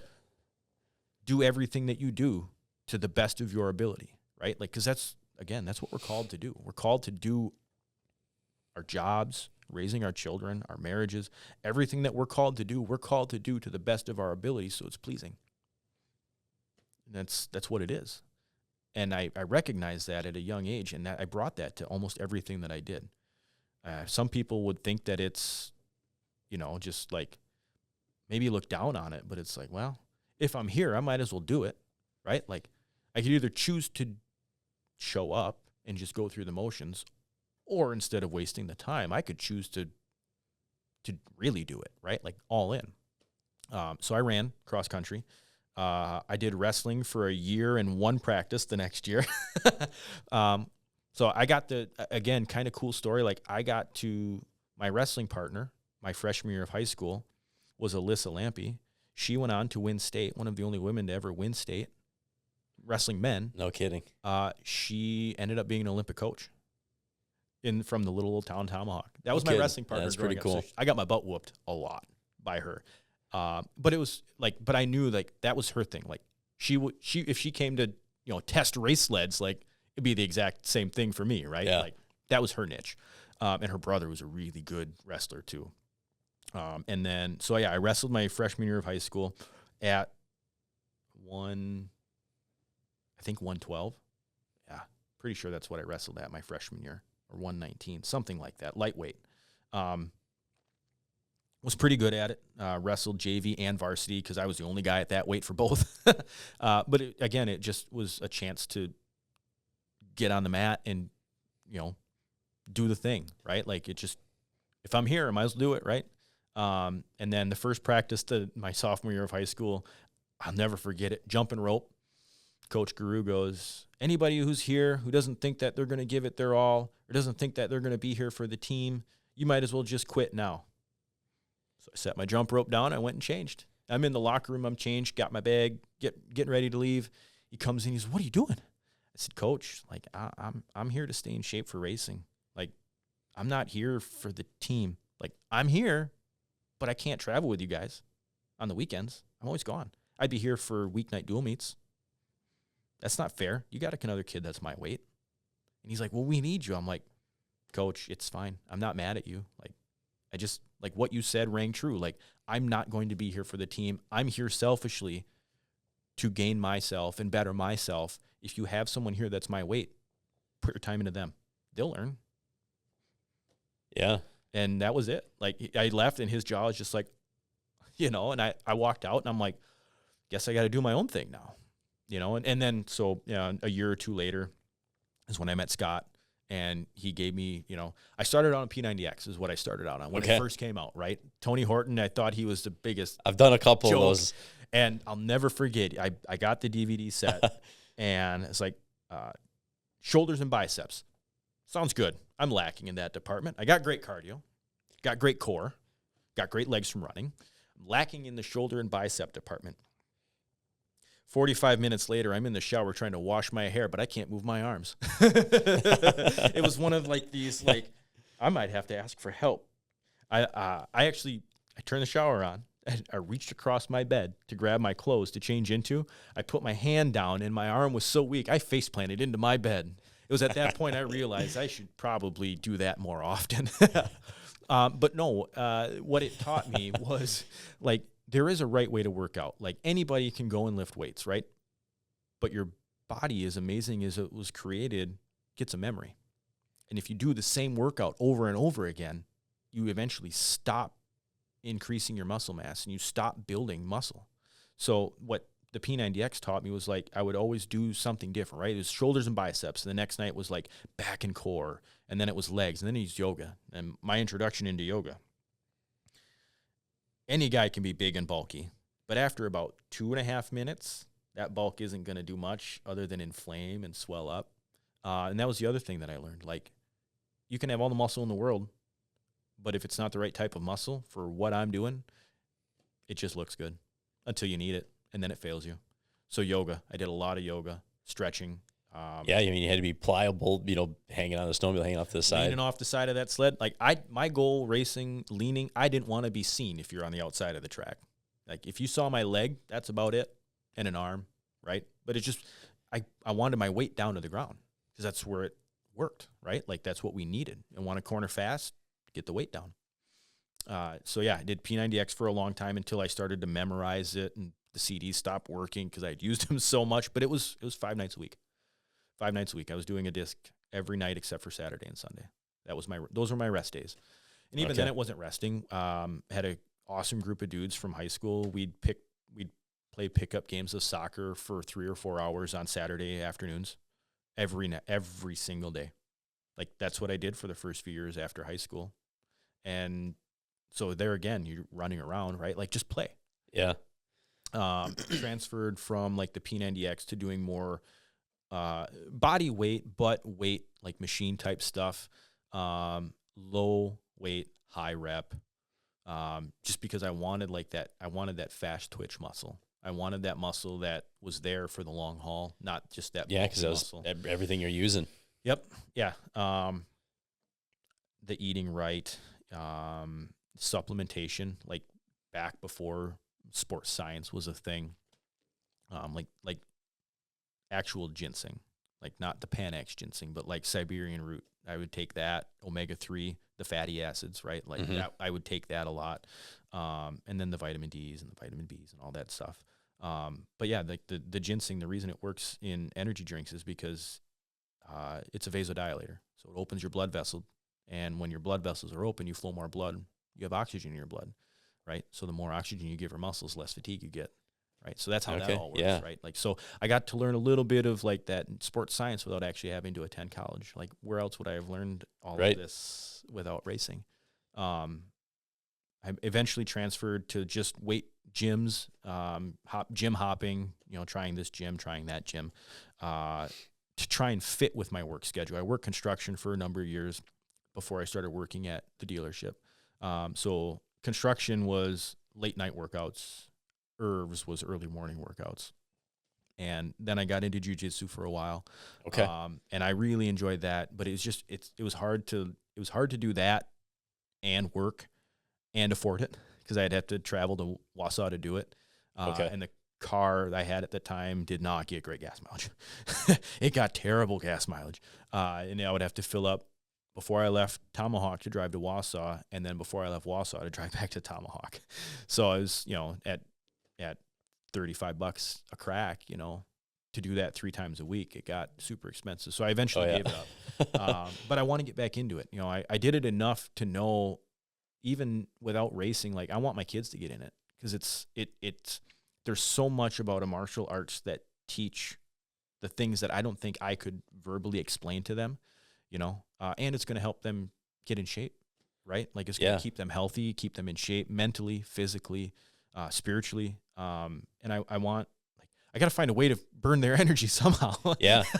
No, I took my son to do it. I think I've taken him maybe like 4 or 5 times. There's like a parent me class in my town here. And, it's like for like an hour-ish or something, like on a Saturday morning. We've done it a couple of times together, and he keeps asking to go back, but we're working on being attentive while we're at class. And so the gym by us, 5 is the minimum age. Okay. And I see it that now. Probably makes sense. Yeah, I see it now. Like, I wanted him to go, like, I wanted to go this winter with him. I want to do it with my oldest in the wintertime, just for something for him and I to do together, right? Mm-hmm. And then when our youngest gets old enough, if he wants to join, great. If he wants to do something himself, then him and dad can do like our own thing, right? Like, I want to set an hour aside for each kid where it's just individual time with dad. And I think my oldest son, Zeke, I think he'd really get into the jiu-jitsu, because the way I see his mind working, he asks a lot of questions of like, why things happen, why things work, and he likes to wrestle. And I think that jiu-jitsu is a much better outlet than wrestling. It's more practical too. But yeah, 5 is the age that they want him to start there. So next winter, I think we're going to start. But it's I don't know, there's so much stuff that I learned about myself. And I mean, I was 17, 18 years old, and I learned so much about myself at jiu-jitsu that I don't think I would have learned somewhere else, right? And it just, small world story, the guy that owned the gym at the time, the best man in his wedding was Joe Duncan. Joe Duncan is the guy that puts on the Winter X Games for snowmobiles. No kidding. Yeah, how cool. Yeah. So like when I first met the guy and he asked why I wanted to do it, I said, it's because I race snowmobiles and I want to stay in shape. He's like, do you know Joe? I said, I don't know Joe. No, I know of him. He's like, yeah, he's the X Games guy and he was the best man at my wedding. And I'm like, no kidding, small world, right? Like, if I needed any more of a reason to join, right? So I did that for a while. And then when the jiu-jitsu thing got too expensive and it wasn't sustainable, I found a gym in town that I really liked that was quiet during the morning, and I would go in at 4:30 and I'd work out, and I'd get there. I'd leave my house about 4:30 and I'd get there about 5, and from 5 to 7 I would work out, and then I'd get ready for work and go to work. But I did everything from weights, like barbells. I tried to stay away from machines, just because I wanted my body to lift all of the weight. I didn't want the pulley system and the counterbalance. Sure. So a lot of pull-ups, a lot of push-ups, variations of those two things, like to the point where like strapping 35-pound dumbbells on a chain around my waist and doing, pull-ups to fail. A lot of rowing, a lot of jump rope, I had a battle rope. I still have the thing, and I don't know why I bought it. I loathe picking that thing up every time I touch it. Just slapping rope on the ground, right? Like, doesn't look hard until you've done it for 30 seconds, right? And you're sucking wind and your arms hurt and your low back hurts. The things that we'll go through to punish ourselves, right? Like, it's crazy. I didn't do much swimming. My wife is a big swimmer. She swam in high school, and like, I was like, man, that would be a good way to get in shape. But I like the water frozen. Like, I'll fish on it when it's frozen and in a boat, but to like swim in it for fun, I'm good on the beach. I'll just sit here. Yeah. So yeah, not a whole lot of swimming or like aquatic type stuff. Just old school yoga, push-ups, pull-ups, and then some barbell stuff or some dumbbell stuff, right? Like overhead presses and the lawnmowers and that type of stuff. Nothing super crazy. Treadmill. I've broken way more treadmills than I should have. They just stop working while I'm running on them, apparently. And they need to make them longer because my stride is long enough where I think that's why I broke them. So I can't stand, like, running is hard enough in its own right. And then you are on a treadmill and you're not actually going anywhere.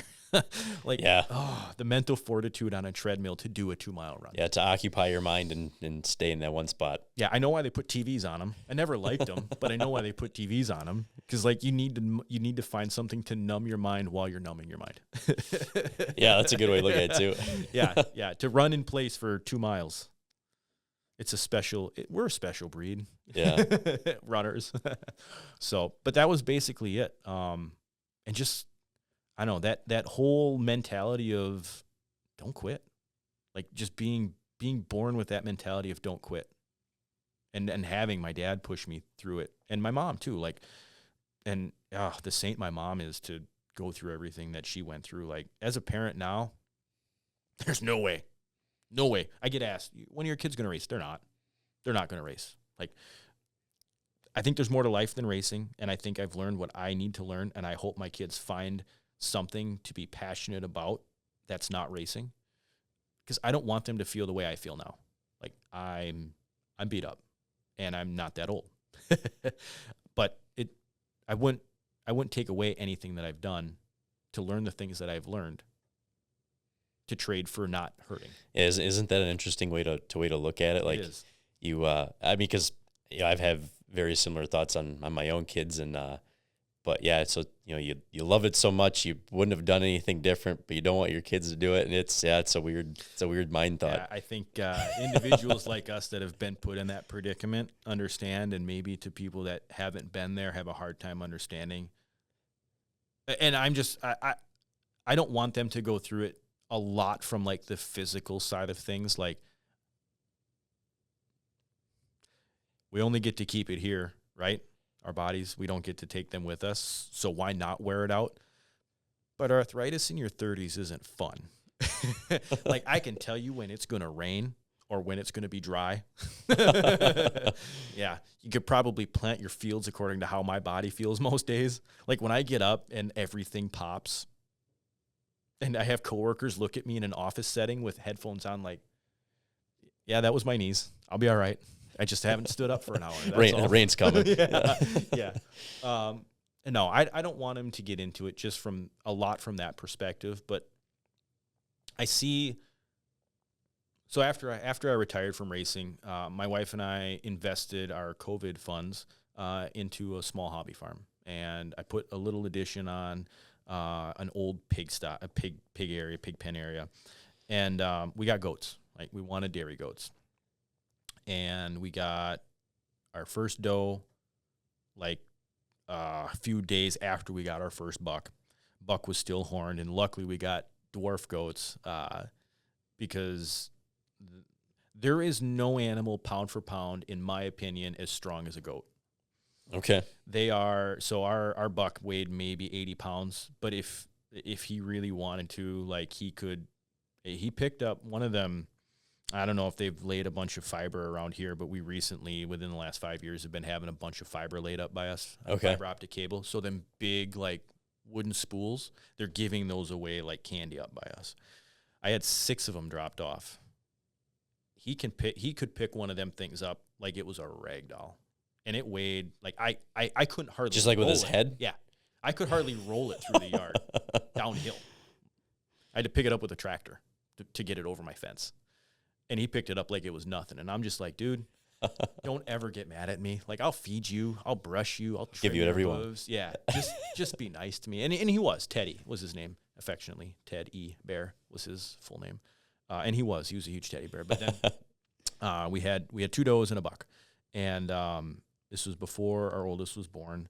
And, like, we were just doing the small dairy goat thing, right? Like, again, like, living that lifestyle of, like, whole food, healthy food for you. So we actually drank our milk raw. I would just filter it through a coffee filter. And we just made sure, like, pen was always clean. We would clean off the udders before we would milk. Like, I grew up around dairy farms, like, clean the udder before you milk, right? Like, it's just a thing. And luckily for us, like, goats aren't nearly as dirty as dairy cattle. Like, they're not wallowing in their filth. They are very picky about what they eat. Like, if our hay hit the ground, it turned into bedding because they wouldn't eat it. No kidding. Yeah, very picky. But I mean, ode to them. Like, if you have a sick goat, you have hours to figure out what it is. So if your goat gets sick, you better figure it out fast. Bloat is a thing. So our buck couldn't have the pelletized food that we gave our does. Bucks can't have alfalfa. Causes urinary calculi.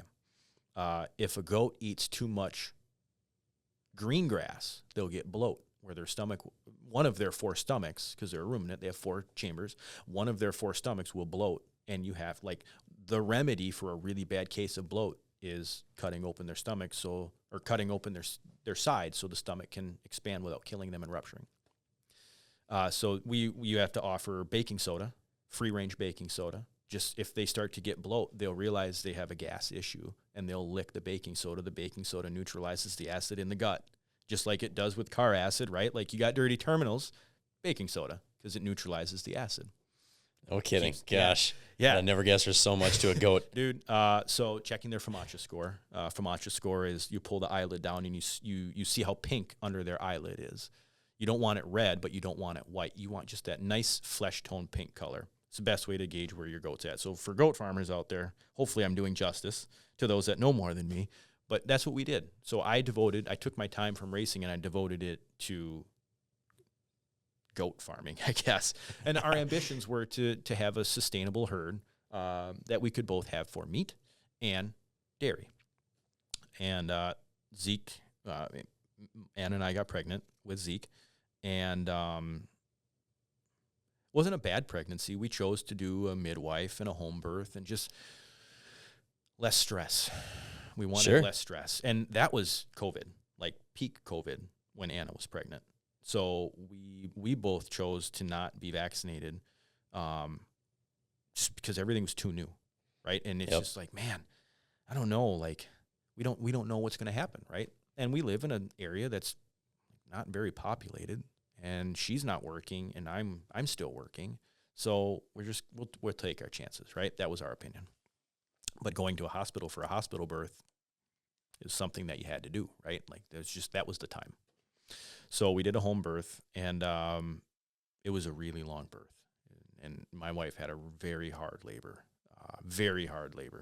and we ended up in the hospital after the birth for just kind of an observation type scenario, and came home that night after a couple hours and got to figure out what it was like to be a dad, right? Like, my wife was bedridden for a while. Wasn't allowed, should not have gotten out of bed. She could have if she really wanted to, but she shouldn't have. So I did a lot of the laundry and took a bunch of extra time off of work and did a lot of the cooking and, just doing what a dad and husband has to do, right? And I work was super stressful. Like I thought working at the dealership was going to be like shut us down type work. Posted the best year of business in 50 years of operation when COVID kicked off. I've heard a lot of that, and that type of the line of work. You had the stimulus money. You had, I can't go to work, but I got all this money, and we saw it big time. My role at Irvs grew substantially, along with everyone else's role, so I didn't just pick up where everybody was slacking off. Like everybody picked up because we had to. There were 3 main individuals behind the service counter. My cousin Sarah did parts. She did parts right out of high school. So it was kind of family. I mean, it was family all around. And she did parts. And then TJ, one of my cousin's husbands, was our service manager. And the 3 of us, like, we had a really good, like, cohesive bond, the 3 of us. And we really went the extra mile for each other, like, to the testament of, like, when you have a team of people that are willing to service each other in whatever way needs to happen, right? Like, hey, Sarah, I've got 10 minutes. What can I do to help you? Or, you know, TJ would come up, hey man, you got any like warranty cases I could do for you? Like, I've got some time. I've got all my stuff caught up. I'm good to go. Like, give me something to alleviate your burden, right? Yeah. And it worked really well until the 3 of us, I think, all simultaneously realized, like, this is just new. This isn't going to go away. This is just what it's going to be. To the point where I turned down a substantial raise the last year I worked at Irvs and just requested an extra week of vacation. And when I took 2 days off, I came back a month behind. And it took me a month to catch up while still trying to do the daily duties. And I was putting in like 65, 70 hours as a service writer at a powersports dealership. I mean, I got paid for it, right? Like, yeah, got paid for it. But like with a new family, it's a lot of time. Yeah. Not having, like, working extra on Fridays, coming in early, working almost every Saturday. Like, I got a kid at home and a wife.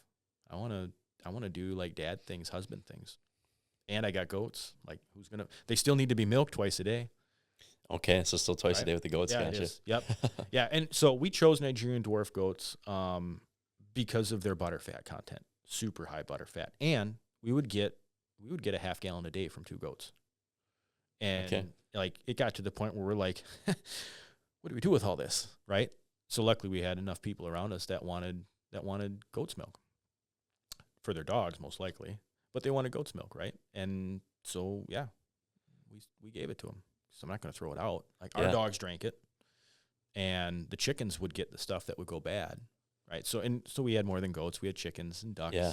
And now, so all of this to say, like, I poured everything that I had into dairy farming and goat dairy farming for what we did. And then I realized, like, I can't do my job and farming and be a dad and be a husband. I just can't. Like, quitting racing, a year and a half out of quitting racing, my midlife crisis happened big time. Looking back now, I think there was a lot going on. It was COVID and just the upset nature that caused just for everyone. Oh, yeah, the world is in chaos, right? It was stress at work, trying to figure out what being a dad is, doing the goat thing. Like, so it wasn't just my wife and my kid that depended on me. It was all of our animals, 2 dogs, a cat. Because my wife, our cat ended up being diabetic, so she needed insulin twice a day. So having to take care of her, and then when you have a cat that has diabetes, like, you have a lot of incontinence issues. So, like, finding where she would pee in the house and cleaning that, and she doesn't have that many years left. We can't put her down yet. You know what I mean? Like, she doesn't have a bad quality of life. She just pees where she shouldn't, right? Compassionate family we are. Yeah.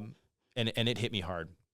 And looking back now, I also think that being an action sports athlete for my entire life and then quitting cold turkey was one of the worst things I could have ever done. Nobody told me And I never rationalized that adrenaline is a legitimate drug. And I quit that cold turkey. I didn't fill action sports role with anything other than calm, simple farm living Nick, which is polar opposite everything I've ever done in my life. So I was still putting in 110%, but I wasn't like, that adrenal gland spike wasn't happening. And my body went through withdrawals for well over a year, to the point where I was trying to figure out what happened to me. I went from calm, cool-headed Nick to like just super angry, violent, fly off the handle for no reason. And I knew I was doing it, but I didn't know why I did it, and I couldn't stop it. And like, to the point where my wife was like, "What happened to you?" I'm like, "I have no idea. I don't know." Tried red light therapy, and it helped. So red light therapy, the first day that I did a red light therapy, they scan your head with just red laser, like a red laser light, right? And it's supposed to stimulate cell growth. And it does. And I'll give an ode to it. It does work, because the first night after I got my first red light therapy treatment on my head, I dreamed. I don't dream. I don't know why. I think it's because of how many times I've hit my head, but I don't dream. And I did a week of red light therapy. I had a dream every night. Interesting. I don't remember what it is now, but I remember waking up going, "Holy crap, I had a dream." Now, I dream a little bit more now than I did before. But again, I think, had I known that I needed to taper off of an adrenaline lifestyle, I think I would have been much better off. Because I spent a year and a half searching for, like, to the point where I'm like, I think I'm going to go to Mexico and do like an MDMA, ayahuasca, some type of treatment. Because I think there's something wrong with me that I can't fix. And I don't, even though my wife's a nurse, I don't sometimes trust modern medicine enough to be dependent on a prescription. And I did a bunch of research into like mushroom therapy for veterans. Yeah, there are veterans. It's huge now, like veteran community. A lot of people doing that stuff. And I have some family that was in a lot of bad stuff and showed the same interest. I'm like, "Hey, if you're going, let me know." And I never did. Looking back now, I'm glad I didn't. What ended up getting me across the line, and reflecting back, is like time, patience, like working through the problem critically, and ultimately my faith. My wife and I kind of had like a renewing and a renewing of our faith, and coming back to our faith simultaneously. And now we're working through it. Like, praise God every day that He came to both of us the exact same night in the exact same room, and hit both of us like, "Hey, been waiting for you. Welcome back." And there's been more times in my life now following my faith, and there's been so much positive outcome that's come from it that I can't deny it. Won't deny it. And like, yeah, He's provided everything that we could have ever wanted, and then some. Yeah, that's incredible. And I don't know where I would be without it. I really don't. Like, I hit the lowest of low in my entire life, a year and a half after I quit racing. And I had nothing. Like, I had everything. I wanted a farm, got it. Work, right? Took work, but I got it. Like, everything I set my mind to, I had. Amazing wife, just had a kid, house, property. Like, just telling you, when I got here, like, abundance of property. It's quiet. I am the loudest person on my dead end road. I have very understanding neighbors. The first thing I did when we moved into our house, I put in a shooting range. Why? Because I wanted it. Because I like to shoot. Like, I now can do that.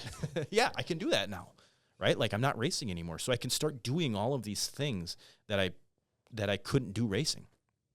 I wanted ice fish. Built an ice shack. The year after I quit racing, I built an ice shack. Put it out twice. So I still didn't ice fish. Wanted to bow hunt. Bought a bow tag. Sat once. So I did. I bow hunted once, right? But like, I started investing in myself. Why am I angry? Why am I so upset? Why am I so easy? Like, and did it just feel like a slow creep for that year and a half after? Kinda, but I didn't realize it until like I realized it. Like, what is going on? And then it like kind of started to make sense a little bit. Like, I haven't done anything to like I haven't done anything to get like my energy and adrenaline going in a long time. And when it really clicked, I went mountain biking with a coworker. And we've got great mountain biking trails up by us. Awesome trails. Okay. And we hit the Rasta Trail, Rhinelander Area Silent Trail Association. And great set of trails, multiple loops, different levels of hard. And I came home, and my wife was like, I think we did like 5 miles. But it's like, we're in glacier country, right? So it's like the Harrison Hills aren't called the Harrison Hills because it's Illinois. Like, it's rocks. And it's climbing and big downhills. And I got home, and my wife's like, what happened to you? I'm like, what are you talking about? She's like, did you have a good day? I said, I had average day. Like, it was good. She's like, you're just like a totally different person. She said that. It was like, I just went and like burned a 195 average heart rate for the last 20 minutes. That's adrenaline terror. Like, that's VO2 max territory. Yeah. Like, I think the highest I've ever seen my heart rate sustainably was 210. It was after a pretty hard 5K. And okay. I was like, I was going to ask if that was something you tested like during a race, or if it was. Yeah, no, I would wear a heart rate monitor running like in the summer because I wanted to stay within a range, right? Yep. Like I naturally just have a slow heartbeat. Like, my resting heartbeat's like 35 or 40 beats per minute. Oh, wow. Okay. Yeah. I thought mine was low with like 48. Yeah, no. And so to the point where the doctors are like, are you okay? And I'm like, no, it's white coat syndrome. Like, it's a little elevated. They're like, no, like, do you feel faint? I'm like, no, I'm fine. Because your heart rate's the lowest we've seen in a long time. Like, I'm like, look at your records. Like, it's always been this way. Like, it just has. But I've also only ever been active my whole life. Like, my job now is the most I've ever sat in my life because I have a desk job. But I like my job now. I really like my job now because it affords me the ability to be home with my family. I work 4/10s. Okay. So fast forward, I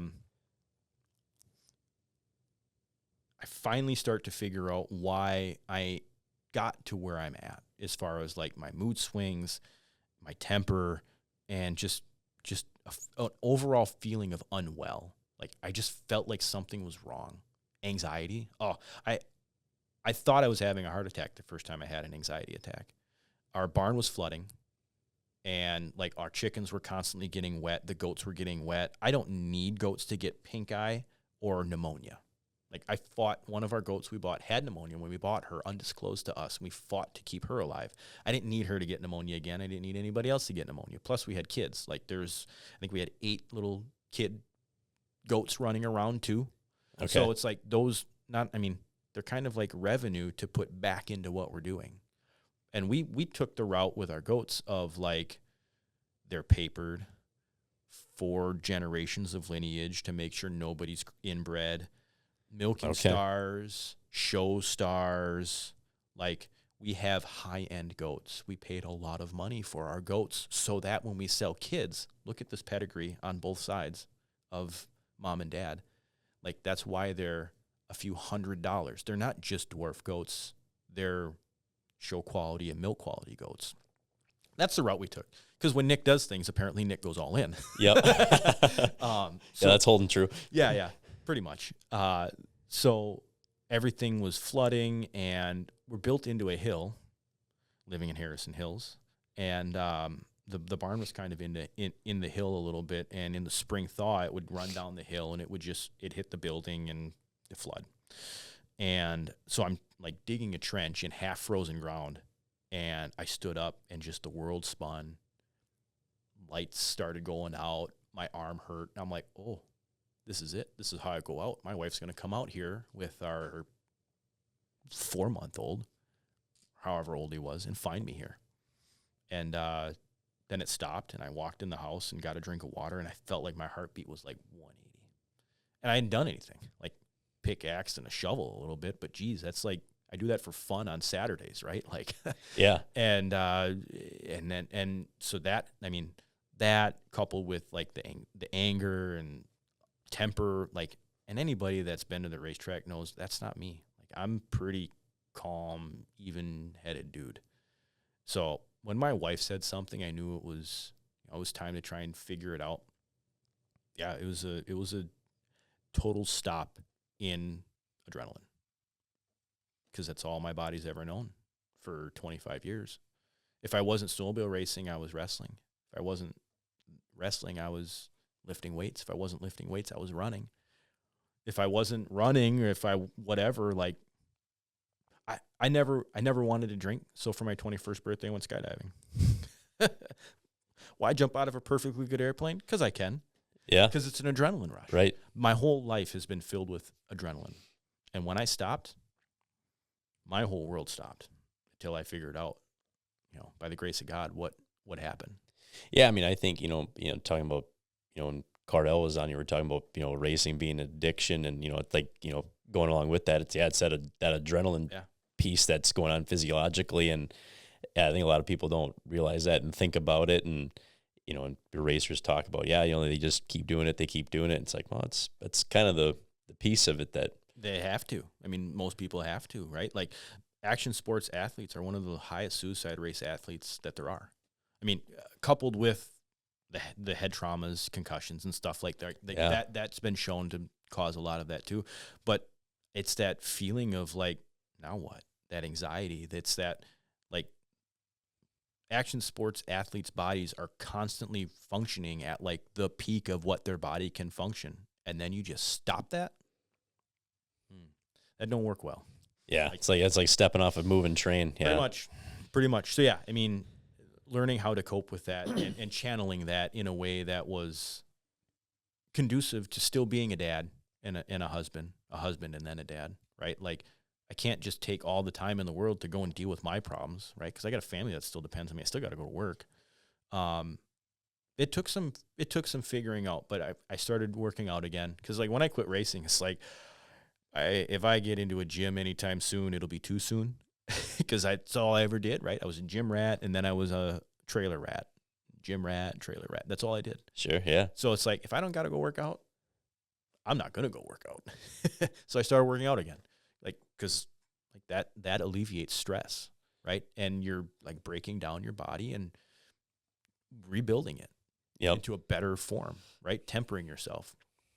And started, again, eating right, starting to eat healthier foods than what I had been eating. Because, hey, if I'm not racing, like, yeah, I suppose I'll have that gas station sandwich because I'm hungry, right? Like, no, let's get back to, we buy our beef actually from my boss, all grass-fed beef.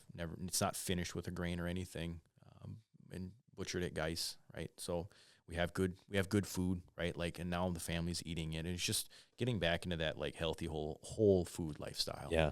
And it's done a lot. Like,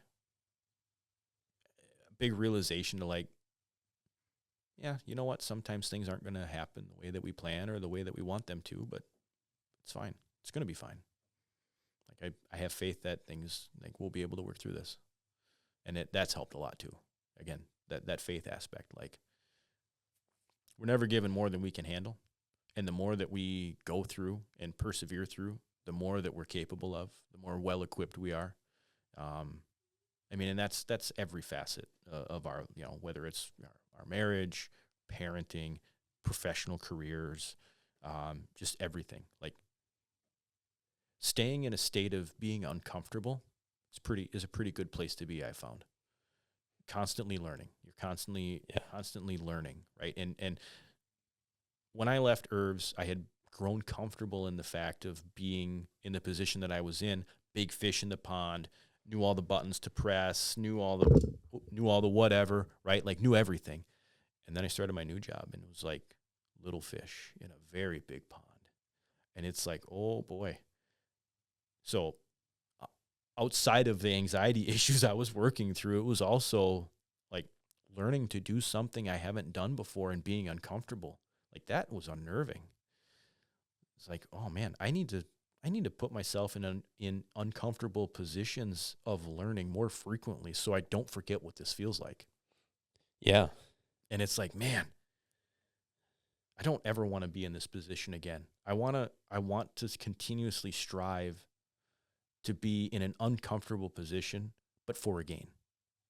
Whether it's, in my faith or my marriage, like there's something to just not sitting back and just going, I'll just take this break. I'm just gonna. That leads to, I don't want to, and I don't like that.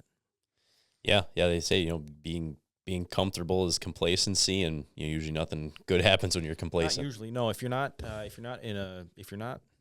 moving forward, you're standing still or going backwards, and I don't want to go back to where I came from. Because that wasn't a good place, And I hope and pray I don't ever end up back in that spot again. I hope that was my midlife crisis. Yeah. The only good thing that came from that, one of the only good things that came from that, other than finding my faith, was I didn't come out with white New Balance shoes and a Corvette. The quintessential midlife crisis. Yeah, that and the jean shorts and the jorts. Yeah, the jorts. Yeah. Yeah, I'm not mowing grass in my what used to be white New Balance shoes. I did give up on my lawn too. Like, I never thought I'd be a lawn guy, but it's like, I don't know. There was something about my wife getting pregnant where, like, I seeded the exact same spot of my lawn so many times to get grass to grow. And then after our second kid was born, like, I just stopped caring about it. It's never looked greener. So I think, again, it's just like, there's just something to, it's going to be what it's going to be. Just take it for what it is. If you can improve it, great. If it doesn't work, oh, well. Go find something else. So it's been quite a ride. Like, it's been quite a ride. Reflecting back to, like, the racing years, man. A lot of it's fuzzy. I think it's fuzzy for a reason, right? Like, I remember a lot of the high moments. I remember a lot of the low moments. But I think for the most part, it's fuzzy for a reason. And it's because it's old me. It's a part of me that I'm glad happened because it made me who I am. But there's a lot more to look forward to now. And instead of relishing in the yesteryears, right? Like, yeah, it was cool. We did a thing. Like, the team still gets together on Tuesday nights. The majority. That's cool. Yeah, the majority, like, the race shop's still there. It's still standing. And we still get together Tuesday nights. We work on different things now, right? We're not building race stuff anymore, but we still enjoy each other's company. Full circle, like, our team is still our team, still our family. My dad still fabricates. He's still building spare tire carriers for side-by-sides. He's designed a topper, an aluminum topper, carpeted interior for Rangers. What else has he built? I finally talked him into buying a set of dies for his tube bender so we can bend 1 3/4 tube, so we can make, like, bumpers and, Nerf bars or whatever, tree bashers, like, because the side-by-side market is huge in that stuff. And he needs something to do, right? Like, Dad's retired, but he needs to do something to keep him going, to keep him active. Yeah. If Mom's not going to give him something to do, I will. On top of being grandparents. But yeah. Well, man, I want to talk more about the faith component, but I want to get back into a little bit about winning 2 world championships and some of that racing stuff. For sure. Yeah. So I know, kind of going back to where we were talking then, I think we're talking around that, getting around the 2012-ish era. When was your first win on a pro champ? I'm pretty sure it was the first year we ran pro champ. Okay. I'm almost positive it was at a tri-oval. It was a dirt track at one time. It's closed now. Oh man, I can't think of the name of it. It wasn't Tri-City, was it? No, that was in Iowa. I'm pretty sure it was a last minute throw together race, and hardly any team showed up. There were some teams there. Okay. So the competition definitely wasn't Wall Brothers, PJ, Gary Moyle. Okay. But there were teams there that were good. So I'm not going to throw shade on those guys. But I think it was at a tri-oval, and I just remember, I think we only raced there once. It was near, it was southern Wisconsin. Is it like TNT or, God, I'm trying to think. It was true triangle. Okay. And it was like the back stretch was fairly flat, but then like what is 3 and 4 like dipped down, and then you came to the front stretch uphill, and then went like crested the tri-oval. And it was weird. I will never forget the experience in my gut racing at that track. Just the G-force because of how big the banking was, and it was just like constant. We were racing it in an oval because is the only way to get around that track was to just keep turning. But just like what I felt in my gut, I'll never forget that. Like it's just gut wrenching. Like every time you got into the corner, it was just hard to breathe, and you were just like grunting through it. Like felt like I was flying a jet. It really did. I think that was my first win. It was great. Like, hey, we won one, right? But now we got to do it again against everyone. Like that was the next goal. I think it was probably a WSA race where like that first in Minnesota where that first like beat everybody race happened. Okay. I think it's been so long. I mean, that was 17. So I was 20. Boy, math is not my strong suit. 18 years ago. Okay. 20 years ago. Yeah. Sure. It was a while ago, but it just, I don't know, like wasn't satisfied. I remember that feeling of like that first win was like, hey, we did it, but it wasn't Eagle River. It wasn't like a big race. Plymouth back then was a big race. Plymouth was a huge race the weekend 2 weekends before Eagle River. Okay. Plymouth was what Ironwood turned into. The 2 weeks before Eagle River. Sure, right. Big hurrah. So Beausejour was the opener. For a long time, Beausejour was always the opener. And then from Beausejour, I think we had a week off. And then it was Ironwood. Yeah, so the last weekend in December. Nope, I take that back. When would you guys race at Amherst? Oh man, I just watched one of those videos the other night. Yeah, it's just right down the road. Yeah. That track was always so rough. I remember coming away from that track, no matter what I raced on that track, just feeling beat up. Like Okay. I just went 3 rounds with Tyson, man. Like my knees and my shoulders. I don't know what it was about that track, but it just hurt to race there. And I never crashed there. One of the only tracks I never crashed at. Never, but it still hurt apparently. Yeah, that track didn't like PJ either. That track beat PJ up a bunch. I don't know if that was when he came back for like the drive for 5, but I remember him wrecking. Maybe that was when he broke a leg. Okay. Yeah. And he broke his ankle there, and then broke his ankle there, and I think he went to Eagle River. I remember him having a cast on. Yep, crutches to the sled, and then raced there, and then raced at Wausau and went through the bales at Wausau on the front stretch hard, and I think he broke something else. Okay. And then it was a hiatus. It was a long time before he came back after that. Yeah. I think that's how that went. When did we race Amherst? Amherst would have been between Beausejour and Ironwood. First weekend in December to the first weekend in March was typically the season. So it would be Beausejour and then Amherst, yeah.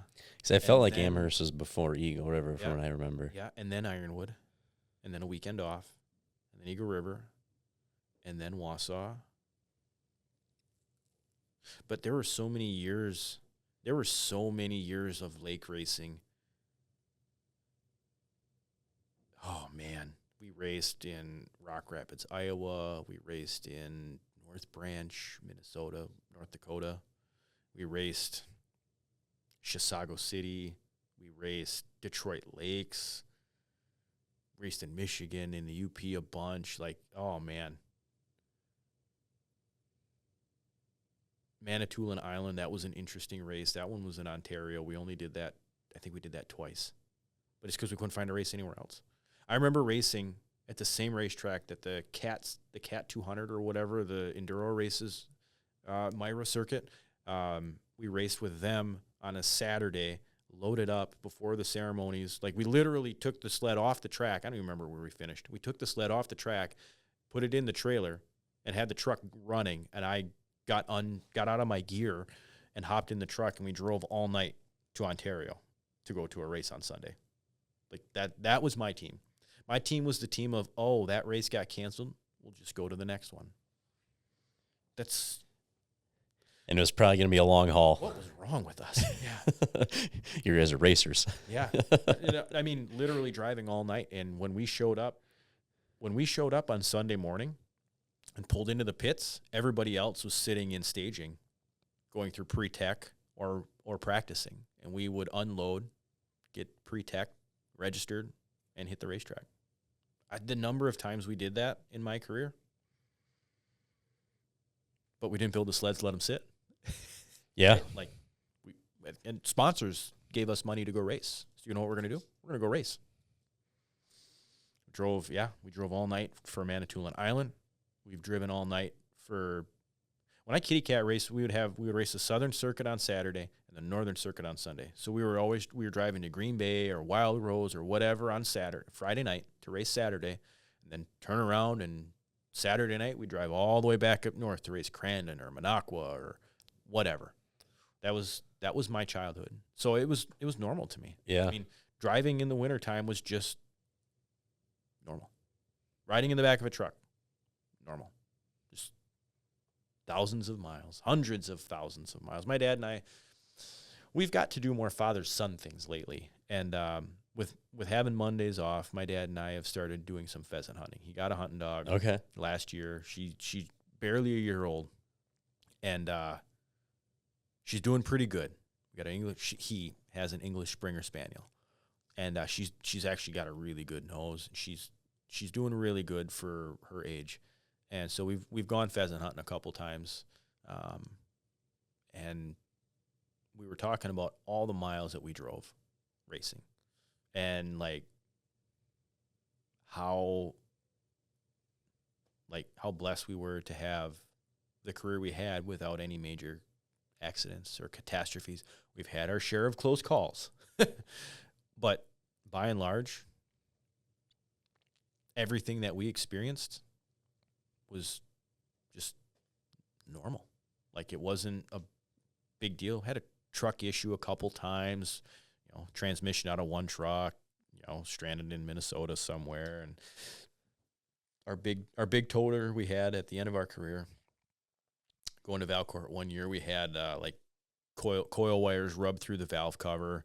We're shorting out, so we were running on 2 cylinders, towing that big old trailer. Luckily, it happened when we pulled into the Sioux, at the border. And the guy at the border crossing was like, "Hey, can you turn it off?" My dad's like, "If I turn it off, I don't think it's going to restart. Do you have a Cat dealer somewhere around here?" So we get this thing Cat. It had a Cat D6 motor in it. Okay. And the guy's like, "Yeah, there's a place just up the road, So pulled in and unhooked the trailer, and they pulled it in, and bad coil wires, we watched the entire Roadhouse movie while we were waiting for it to get worked on, but they pulled it in and worked on it right away. And it's just bad coil wires. We don't have any. As soon as we could get some, would be in a couple days. Well, we're on our way to Valcourt, Quebec. Can you do something just to get us by? And that trip was the worst trip traveling for racing ever. We had that happen at the Sioux. And then we hit, we got to drive through Eganville, which was the weekend after Valcourt. We had to drive through Eganville to get to Valcourt. And we hit just before Eganville, and we had been on the road for a long time, leaving Tomahawk and then getting to Ontario. However long you think that drive should be, add some hours to it, because we had to wait for the truck to get fixed without sleep, get hooked back up. We just about get into Eganville, and we're going to pull off at a spot where we can park for the night and just catch some Z's. It's only Wednesday morning. But we don't have to be there till Thursday, right? We've got a whole nother day to travel the rest of the trip. And the generator had turned off in the trailer. So that's weird. So go to start the generator, and it won't start, and it's flashing a code. Look the code up, and it's like a ground fault, right? Like, okay, something happened to the furnace. Like, now we're thinking that the furnace is backfeeding or there's something wrong, right? I think that's how that went. Regardless, it's like, okay, well, I guess we're not sleeping in the trailer. Yeah. Because it's 20 below zero outside. The trailer's 40 some odd degrees. We all have sleeping bags, but they're not that good. And none of us are sleeping in the rattle trap of a truck that mini semi is. So back in the truck. Dad's behind the wheel. Keep going down the road. We get to Eganville and pull off and sleep in the truck for like an hour. And come to find out that Dad thinks he figured out what was wrong with that's what it was. The generator was running, but the furnace wouldn't light. And the furnace was throwing codes. There happened to be a guy in Eganville that watches the races in Eganville that knows who we are, that saw our trailer and stopped by to say hi. And he's like, Dad was telling him, we were having issues with the furnace, whatever. And the guy's like, oh, well, I'm a HVAC guy. I'll take a look at it, right? Perfect. Does a bunch of testing. He's like, oh, the board's bad. I've seen it happen on this model. I don't have one, but there's one in Montreal. We're going through Montreal to get to Valcourt, right? Sure. So we pull off in Montreal and grab the board. And I'm trying to think if this was the same year or not. I think this was the year after. So another story incoming. So we get the board, and Dad pulls off just outside of Montreal, and I swap the board over and go to light the furnace. She no lighty.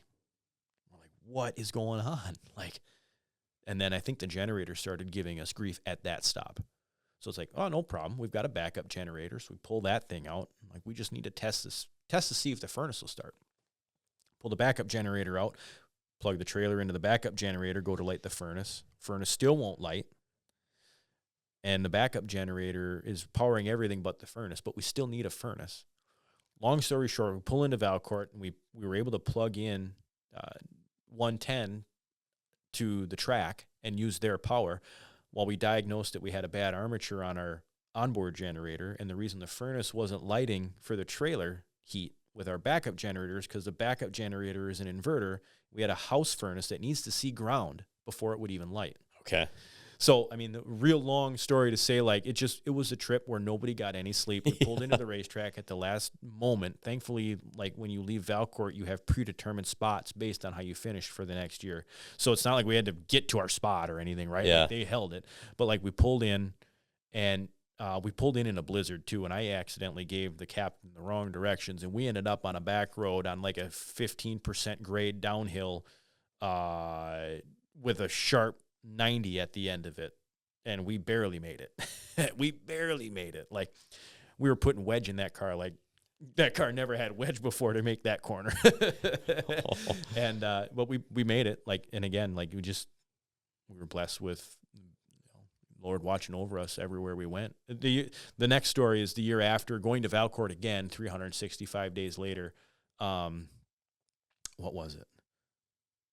It was something else that happened with the trailer, and it's just I think my dad's pellet stove and furnace quit working at the house while Ma was home alone. The day after we left, my pellet stove and furnace quit working a few hours later. So it's just we weren't home to take care of the homestead things, right? But it was just, the year after heading to Valcourt, we hit Montreal, and the check engine light comes on, and the voltmeter is showing 10 volts. In the middle of a snowstorm at dusk in Montreal. Snowstorm to the point where the trucks got called off the highway because they couldn't keep up plowing the interstate that runs through Montreal. And what timing, yeah. Yeah. Yeah, so, turn everything off. We were driving through the snowstorm without lights because it beats being stopped on the interstate with a truck that can't go with no lights. Yep. So we eventually pulled off, found a place. I found a Napa that had an alternator for our truck, but they wouldn't sell it to us because we were from the U.S. and they wouldn't take our credit card. They're like, if you drive here, I'm like, I don't think you understand. We have a 40-some-odd foot trailer behind us. It's a blizzard. Your trucks aren't plowing anything. We almost got stuck trying to pull into the parking lot of the food store we were trying to pull into. Can you please deliver this alternator? And then, I'll gladly come to your store. I'll give you my credit card and my driver's license, whatever you want. Just bring it here. I have tools and like a willingness to fix my stuff. I just need the part. They wouldn't. So we ended up finding a service shop for semis that was basically at the end of the runway for the Montreal airport. And they had like 60 some odd semis waiting to get worked on. It was 24-hour repair, like 18 bay facility, massive, massive place. And the guy's like, come into our yard without your trailer and we'll look at you. So like, fine.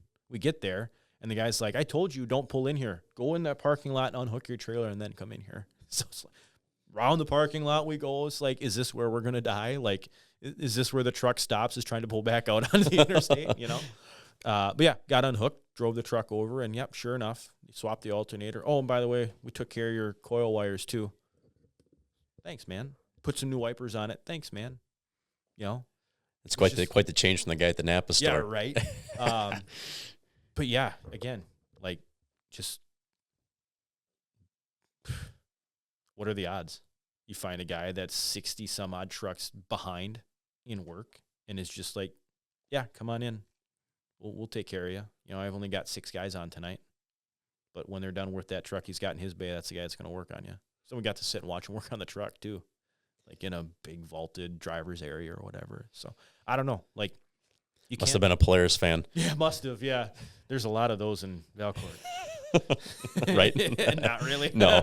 No. That's Canoe country. Yeah, pretty much. Yeah, I mean, and rightfully so, right? Like, went through that museum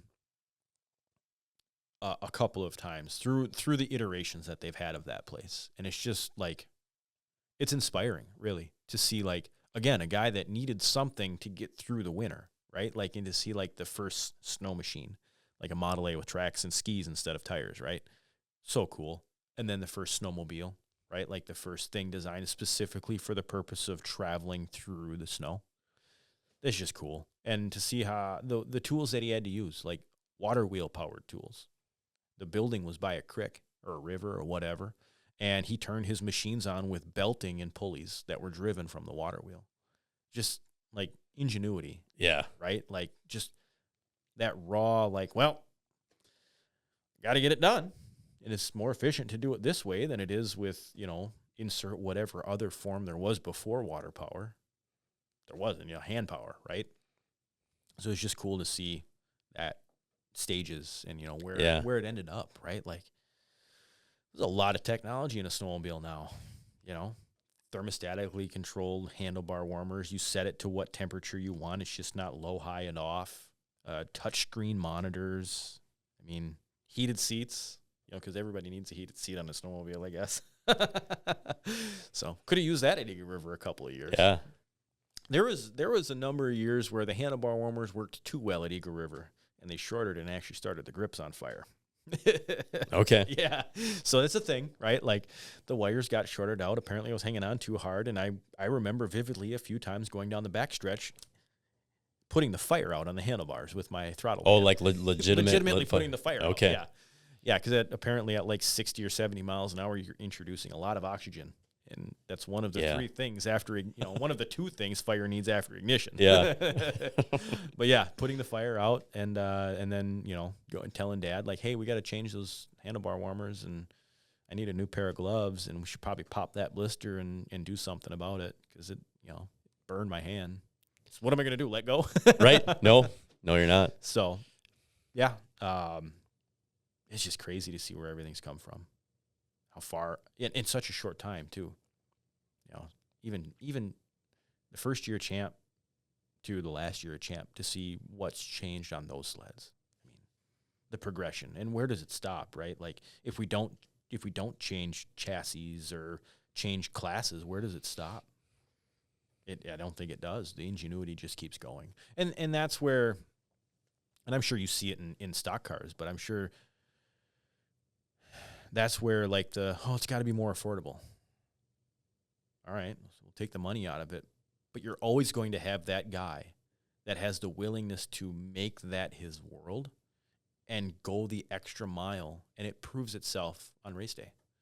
Right? So you take all the money out of it that you want. You still have a guy that does it because he wants to, right? There, and that you can't can't buy that desire, and you can't replace that desire with a rule that says, oh, you can't desire to work every day on this. And if you can't put the money into X, Y, and Z, you're going to go and put it into something else. And Yep. Okay, we can't do this now. Well, that's fine. I'll go do this with it. Yeah, look at Formula One. Perfect example. Their rule book is like, and every year there's somebody that is like, who was it? It wasn't Red Bull. Was it Ferrari? I don't know. Like a couple of years ago, they wove their own carbon fiber fabric so it would distort a certain way to apply a certain amount of downforce at a certain speed because the rule said the wing couldn't flex. I literally just read this the other day, and I was so fascinated by that. I'm like, unbelievable. Yeah. So you can make any rule that you want, but there's always going to be somebody that just wants it that much more, right? And you better, if you want to do well, you better be on board to meet that energy. And I think that's what our team brought to the sport. Like every member of that team was that person. Like, oh, we'll just do this until we can't, right? Like weight rule. There wasn't a weight rule until I showed up because I was little. Oh, really? Yeah. Combined weight. Okay. Right? So at Eagle River, it got introduced that we had to do a combined weight. Okay. So there we were bolting lead to the sled. A lot of it. I still have one of them. It went under my left foot stirrup because we wanted to encapsulate it. So if the bolt broke or got in an accident, like it wasn't like 2.5 pounds of lead flying through the air at 100 miles an hour. Right. So, I mean, and we've heard stories of like guys, putting tungsten in places, and as expensive as tungsten is, right? Like make them light so you can make them heavy again, but you put that weight where you want it. So do what you want, I guess. But we just got to work harder. Yeah. Hungry hounds hunt harder anyways. Yep. So 2012, you end up winning your first WC. What did it take to win that, and what did it feel like to finally win that? Was that the close one with Matt Schultz? Okay. Yeah. Okay. That was grit. That was the first year that we ran the flat left ski.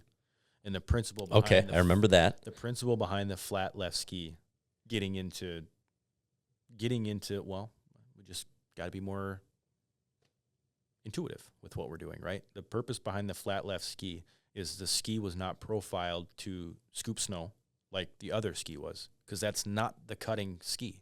When you're cornering, that ski is not doing anything other than taking up space and weight. We had a carbide center of the spindle like the rule books called out, but we ran a high fax that was like an 1/8 inch taller than the carbide on the outside of this, or on the inside most portion of the ski, so that when I was going down the straightaway, the high fax was taller than the carbide, picking the carbide off the ice and making the driving effort less on my half because two carbides weren't trying to fight for what groove or line to follow. Okay. So it was just the outside ski, and that just, for guys that ride trail, it'd be like take one carbide off your ski and then go ride a freshly groomed trail and then put your other, put the second carbide on and tell me what's easier to drive on. One ski cutting a path or two skis trying to cut a path, because you're still running toe in, toe out. And we always shot for like a perfect bump steer where it was even all the way through. It doesn't matter what happened, right? But you still have weight bias and you still have suspension working. So one carbide is going to constantly be trying to fight to take a path versus the other. So you go down the straightaway, especially off of speed. Like the worst thing for a champ sled is to not be at speed, because they are darty. Like you get even a perfect handling sled, you get a yellow flag, like you want to get from like that race pace down to like putt pace if you're on the groove, because you'll be darting all over the place. And I've seen more guys crash with a big lead, trying to slow down and not wreck. I've seen more guys crash just because the sleds are so darty. Sure. Okay. So we designed a ski with a piece of high fax that was a little bit taller than the carbide just on the left ski. And then when I turned, because the ski was wide, that high fax, I'm sorry, I said that in reverse. the high facts would get picked off, or would pick the carbide off the ice in corner. That's what it was. Inadvertently, we ended up coming up with a ski that made the steering input for me less. It's kind of like power steering, essentially, right? Making my job easier as a driver and giving me longevity throughout the race. And with that last restart, so I'd been hounding Matt and been just watching his line, being patient, biding my time. Like, I don't have to lead the whole thing, right? That was my mentality. It's like, I know I'm not tired, but the more time I spend here, the more time I feel like I'm making him tired. And I could start to see, like, the body language, just like more bouncing, more. You want to tell if you have a tired ice oval driver, watch his head on the last lap. If you're getting a lot of head bounce and bobbling every time they hit a bump, your driver's tired. And it don't matter what he tells you. Your driver's tired because he can't even hold his head up anymore. You're not bracing for the bumps. You're not trying to look for the bumps anymore, right? Like, your eyes are scanning the whole time. You're just hanging on. You're just hanging on. You're trail riding at a real fast pace. And so I could see that in him. But then we had reds, right? And we had developed an engine package with Rugland and a pipe package that just was smoking fast. But the problem was the restarts on a hot engine. For some reason, there was some sound wave issue. We never did figure out what the problem was. But on a hot engine restart, we called it the wah-wahs. It just, the sled you'd hit the throttle and it would just wah, wah, wah, wah, wah. It would never build RPM. It would just oscillate back and forth. Something would. We tried exhaust valves. We tried different pipes. We tried a whole bunch of stuff. And we could never get it to go away when it was a hot engine. So on the last red flag, when you see me hit the throttle and everybody goes past me, that's the wah-wahs just came up and hot engine restart. So now I'm like way back in the pack. But I knew that we had a sled that was not a way back in the pack sled. And I wasn't going to let that determine my finish. Like, I'm still racing. And I've got, 4 laps or whatever it was to get this thing sorted out. I knew everybody else was tired, but I had put my time in the gym before that. And I wasn't tired yet. I was hungry. I was mad. Like, I can't believe this happened. I've been running a perfect race, and then this is what's going to take me out? No way. It's just that from this high up, like, grit, determination, like, if this is what you want to settle for, you made the final. But that's what you want up there. You want all them guys that went in the corner and came out of the corner before you, you want to beat them. How are you going to do that? I got to drive faster. That's what it was. I just got to drive faster. Clean, right? It's just determination. Like, I'm going to make this work one way or the other, and I'm not going to settle for anything less than winning. And I knew going down the backstretch, I knew I had a shot. And if Matt ran a low line, I'd have been, I didn't run mid-seam in the snow dust, but he got into the loose stuff, and I just stayed super low. That sled handled so good that year. It was such a tight handling sled, but it was just like glued to the ice. And I come out of 4 on the bottom, and I started drifting high, and he was right there. And part of me was like, if you run him into the boards, he can't pass you. But I'm like, I don't want to win that way. Like, I know he's going to be coming with more steam than me because he ran a wider line. Like, that's physics. It's how it works, right? Yep. But I think we got this. And we side by side, yeah. I think it's still the closest finish in Derby history. Okay. It's like 0.0. It's close. Like, blink of an eye close. Somebody just happened to capture a photo of it, and it's like Bruce is in the air with a checkered flag, and like both of us are just like right there. It was so cool. It was so cool. Yep. Called my grandpa afterwards. Told him that I won that one for him, and he wasn't there for the 2017. Okay. So that was, that was cool. Grandpa started the business, the dealership, just Polaris everything. Midnight Blue Express, had the jackets, right? Like, yeah, that was for Grandpa. Yeah, that first one. He got to see his son win the race that he went to watch, as a kid. So that was cool. Yeah, that had to have felt great. And yeah, especially like you said, dealing with the wah-wahs on the last restart and you know, knowing you're going to have to deal with that coming back and made life interesting. Yeah.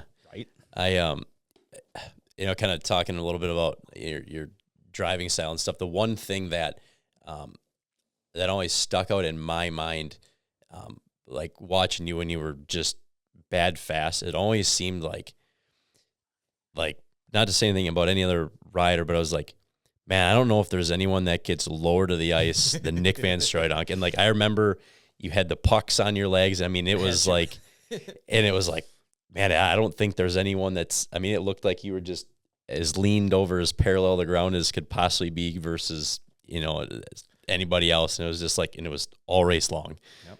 That's what was taught to me from, you know, wee high, you know, dad kitty cat racing. It was like, you get off that sled, right? Like even motocross racing, like, oh, the lengths my dad would go to make me the best of whatever I was trying to do. I remember motocross racing. He was getting on my case about sitting down on my seat. So we went and practiced, and I didn't get to sit on a seat the whole day. I burned tanks of gas without a seat on that motocross bike. But it's the same thing, right? Like fond memories of my dad, like get that knee down on the ice. Get that knee on the ice. But then like also you can run it into this corner harder. I'm going to go stand on the entry, and you're not allowed to let off until you pass me before, you know, you're not allowed to let off until you go past me. And you're going to keep making laps until you do it.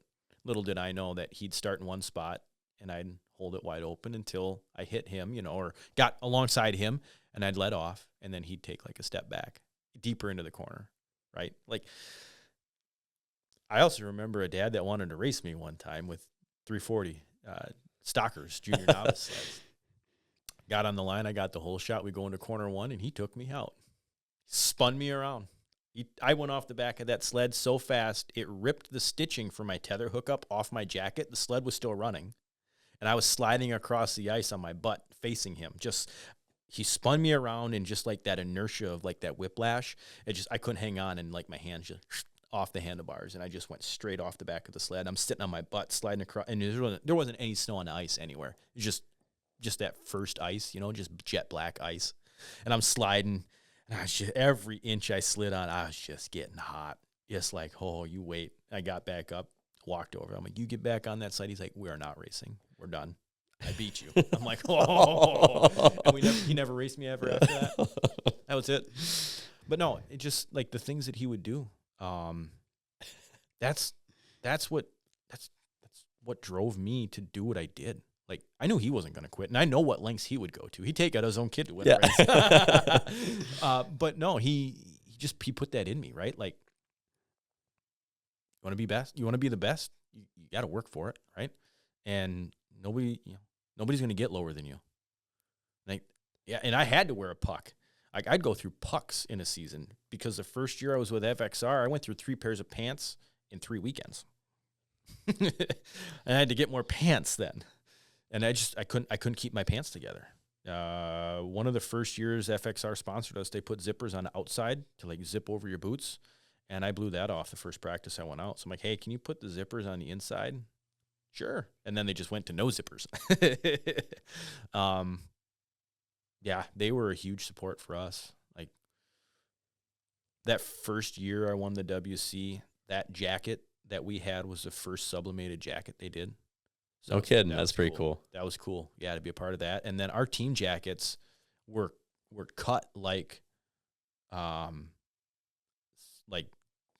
show jackets or like dealer jackets or civilian jacket, whatever you want to call it, right? They were cut the same, except the blue fabric had like sublimated print silhouette of like the RXL race team from back in the day. And it's our crew jackets were the only ones to ever have that. That's pretty. That's a nice little touch to it. So yeah, like the fact that they were willing to go out of their way to do that for us, like we're oval racers. Like we're not snowcross. Like we don't get the TV time, right? Like we had a lot of sponsors like that would invest that much into us. And I think it's because of because of what we did as a team. Because we worked and we were hungry for results, and we were really hard on ourselves when we didn't have the results, because we're all competitive. Yeah. So that win at Eagle River, man, that was a huge. Until the next weekend when you got to go race again, right? Like my guys had a good night that night. They celebrated hard. I didn't. I went home. I went to bed. It was one of the rare Eagle River weekends where I didn't need help getting out of bed Monday morning. But almost every other year, especially the years where it was double, triple, quad duty, like there were years where I raced 6 classes at Eagle River. And it was before champ, but still. Like, and it's like, yeah, I needed help getting out of bed Monday morning just so I go to school. Yeah, it's a lot of racing. Oh, yeah, you got our money's worth. If you could at Eagle River. It was always so expensive to go there, but kind of rightfully so, right? Like it is Indy, it's Daytona, it's Le Mans, it's insert whatever. It is the big game. And it's weird that it always struck me as odd that Eagle River was always the first race of the year, one of the first races of the year. Right? Like, what other form of racing does that? Not many. Usually you have, like, your season under your belt, right, before the big one. But, yeah, oh well. I guess you got to make sure it's cold out. That's because I kind of had a similar question when I started learning about ice oval racing, and that was a question that I had, but the only thing I ever came to my mind was like, well, I guess it's the weekend it's always been, and it's got to make sure it's cold for it. Yeah.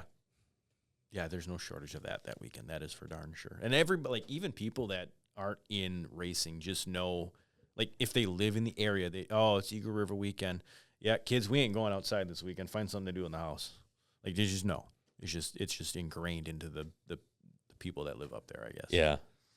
Now, what year was it where there was like I don't know if it was like a lap 10 break at Eagle River where, I don't know if it was your belt that blew and then you picked it up and carried it down the front stretch? 2015, I think. Okay. I think it was 2015. Yeah. Yep, okay. The push, as it was affectionately called. Okay. Yeah, that was just another, like, well, sled ain't going to get there on its own. And there's no rules that says I can't push it. At least nobody told me that. Right. So it was actually, yeah. So I think that was the year that we did the carbon tunnel. Okay. And we had a trick drive shaft or jack shaft made, one of the two. Super lightweight, super strong, except it was machined with different wall thicknesses, 180 of each other. So at certain points it would flex. And it must have been the jack shaft because it was a secondary that ended up getting out of alignment every however many revolutions, right? Like because of the flex in that shaft, because it wasn't the same wall thickness on each side. Okay. And it would, especially braking when you're locking up the drive shaft, like that's tied with a chain, like that jack shaft's going to want to do weird things because the primary clutch is still saying, hey, we need to go. And the belt flipped with like 2 laps to go and was riding upside down in the primary and secondary. And I've experienced that enough in the past to know exactly what happened. And then I could smell it, right? Like, oh, sure. Because that belt's trying to ride as deep as it can, but like it ain't going to flip itself back over. And I was like, all right, you know what? Let's just get to the brake. Thankfully, we got a brake. We'll put this thing back on. And yeah, I went into corner 3 and I dumped the throttle. Pow. I have heard that so many times in my life. And I just like coasted. Like luckily it didn't break while I was on throttle and sing a bunch of RPM, like twist a crank or do something dumb, right? Oh, sure. And so yeah, pulled up to the corner like 3-4, halfway-ish, whatever, and just stood there, and everybody else goes by and initiate, the caution or whatever. Everybody, all the other competitors that were still in the race going to the start line to do their 10-lap break or whatever it was. And the corner worker walks up, and I'm like, hey, I just blew a belt. You want to can you get the gator over here and just bring me down to the start-finish line? I just need to put a belt on it. So he gets on the headset, radios into the tower, and they're like, told him whatever. And he goes, yeah, they said if you go on the stretcher, like, you're done. I'm like, oh, well, I ain't done. Because I just need a belt. And I know they have one because I watched him put it in the bag, my guys. And he goes, all right. I said, well, tell him I'm going to push it. And he started laughing. I said, tell him I'm going to push it. I bent over to pick the sled up, and I heard him radio in. He said he was going to push it. No, really, he's picking it up and he's pushing it. And I was like, well, he didn't say I can't. Okay, here we go. And talk about probably one of the worst tracks to have to push it on. Yeah, it'd be like, it'd be like trying to push a car around Daytona, right? Like, you ain't. And so the guy said, I'm not allowed to help you. And I said, that's fine. And I was high enough up, and there was enough like hay debris from accidents and stuff where it afforded some traction. And luckily it broke, and I coasted to where I did. Because if I was any further into the entry, yeah, I'd have had to push it to the bottom and then push it out of that hole. Like, oh, uphill, sure. Right. Yeah. Right. And I knew if I stayed high, like, yeah, it's longer, but I got a lot more downhill then. Right. So I just kept it high, and I'd pushed that sled enough through the pits, like pushing it into staging and stuff, because you're not going to start them for that 10 seconds of 7,000 RPM engagement to go an inch, right? So you just push them. And so I'm like, yeah, well, there's a lot of pit pushing to get to this point, but yeah, I pushed it. I wanted to do it all in one push, but I got real heavy towards the end. I can believe it. Yeah. So, but no, and it's like I could see my guys. I know all the work mainly I'm not going to let myself down because of that. Like, there's nothing else wrong with the sled. It's not broken. It just, that piece broke. Why did it break? Well, we found out later why it broke. But I knew what got it to that point, and it's that hard clutch, or it's that hard throttle dump with a brake engagement that does it. So if I coast into the corner, number one, it's probably going to keep me in the game longer because I'm not going to wear myself out. I might not be driving as hard, but number two, it's going to keep the sled alive. I knew what I had to do to change my driving style so that didn't happen again, and I just need a belt. And I didn't want to let myself down. All the work that you put into it. And my guys, like, I'm not going to let them down because of a piece of rubber with some cord in it, right? Yeah. Like, so I pushed it. Yeah, badass.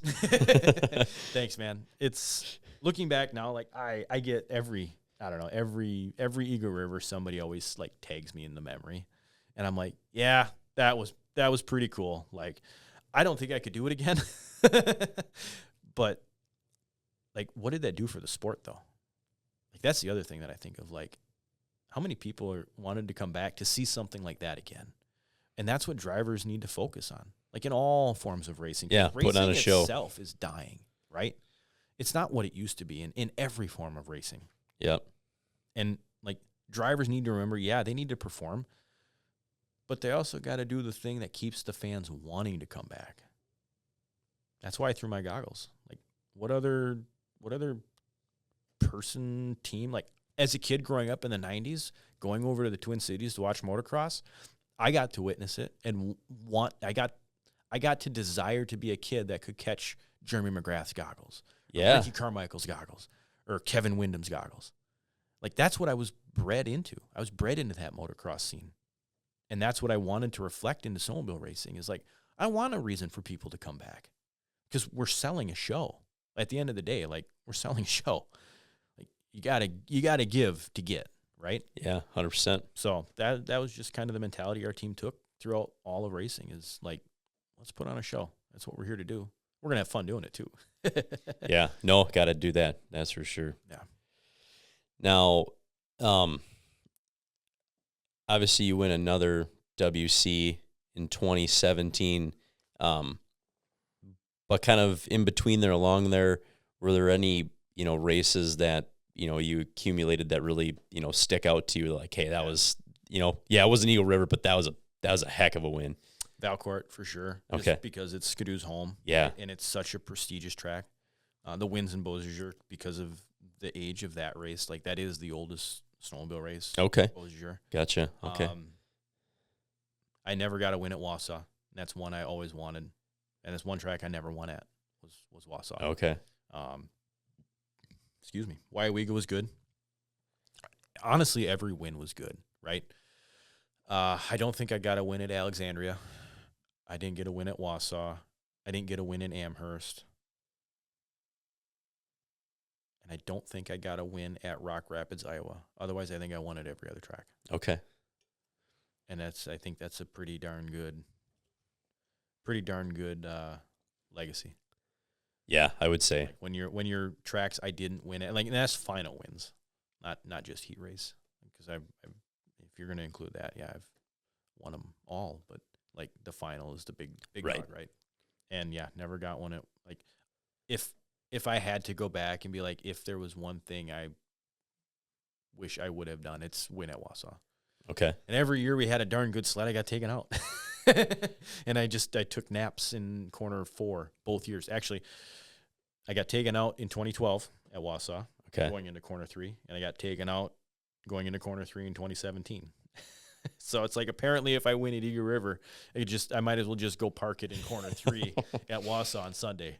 And both of them were fighting for like second or third. Okay. So it is what it is. That's just the way the cards fell. Yeah, I think that's kind of one of them things you look at, and it's like, no matter how much you win or what you accomplish, it's like, God, I wish I would have got that one too.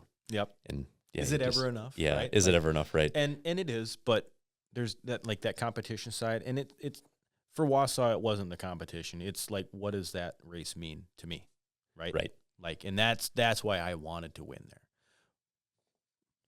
but I didn't. So, and now I sit back and I'm like, it would have been nice to win there, but I was pretty blessed in all the other areas, right? Like, still got both legs, still walking, right? At the end of the day, have a family. Like, what more could I really want, right? Yeah, it's in a sport like that, obviously, you want to make sure you walk out of it as healthy as you can, and if you get that opportunity, it's like, hey, I'm glad I glad I was able to afford to do that. Yeah, because there were times I left the racetrack in like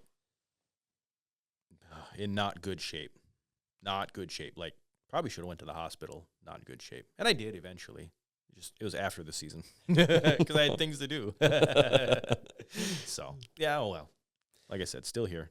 It just hurts now. Yeah. So yeah, like I said, 2017 won the second WC. When was your last year? Was it around 2019?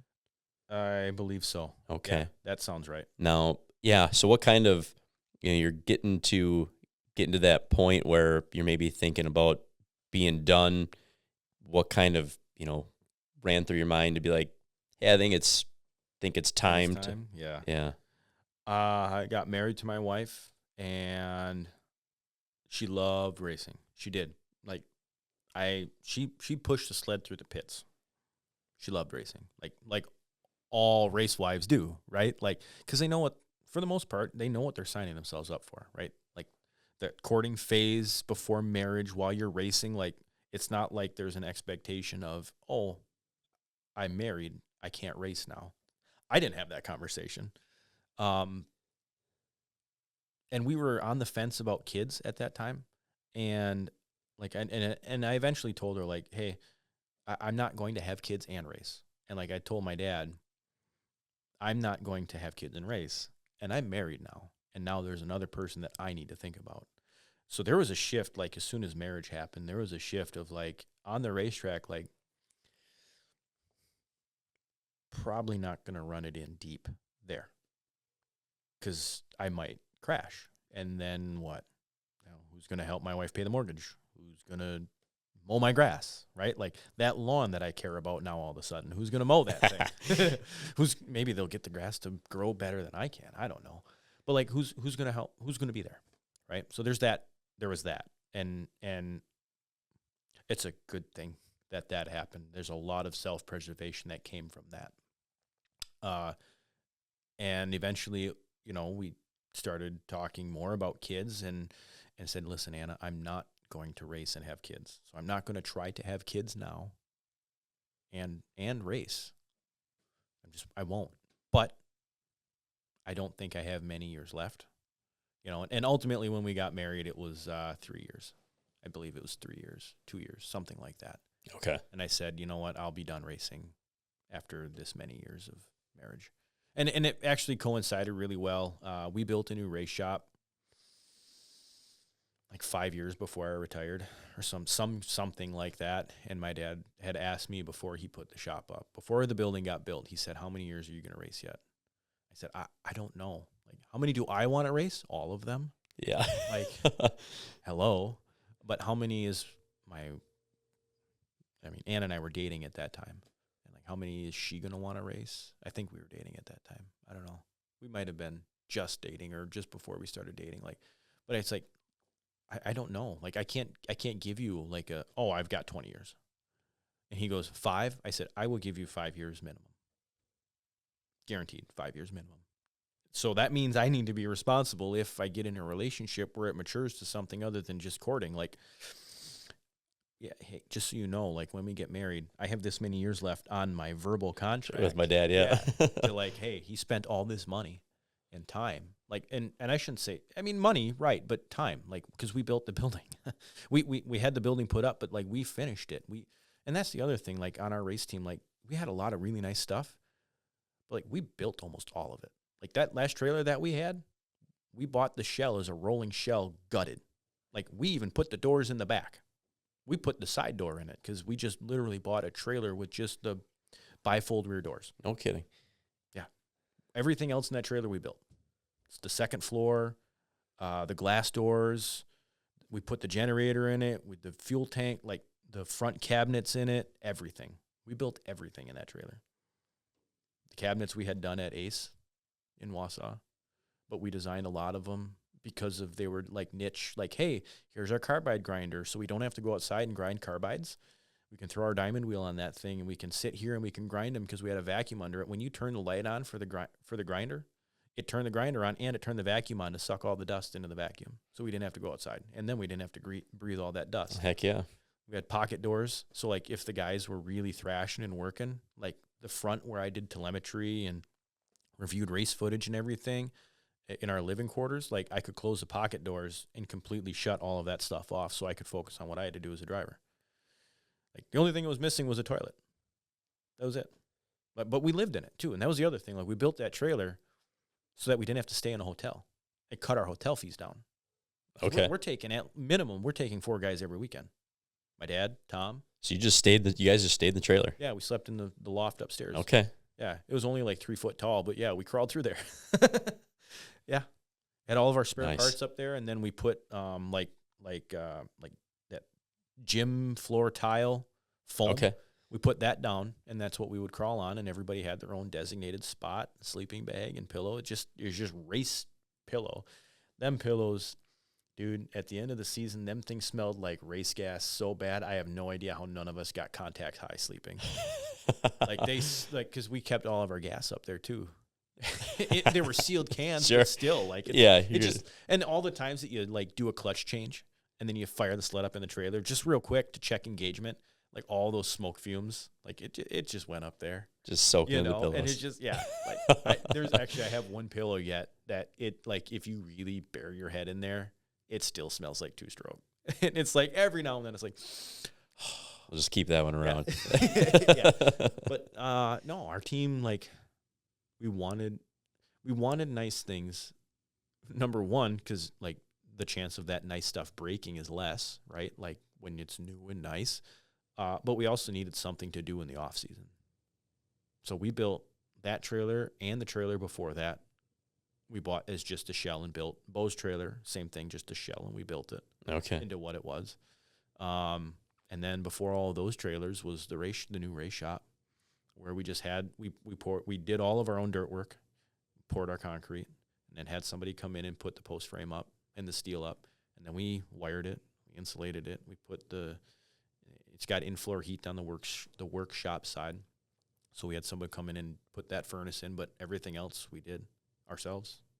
Yeah, that's awesome. Yeah, second floor and above it, so above the workshop, it's not done yet as if we've worked on it. We haven't. But the goal was to have a bar above it. And then, like, on race weekends, all the guys would get together. And that was, I mean, when we quit, live streaming was really taking off, right? Like, being able to watch the race, whether it be Flo or whoever was doing it.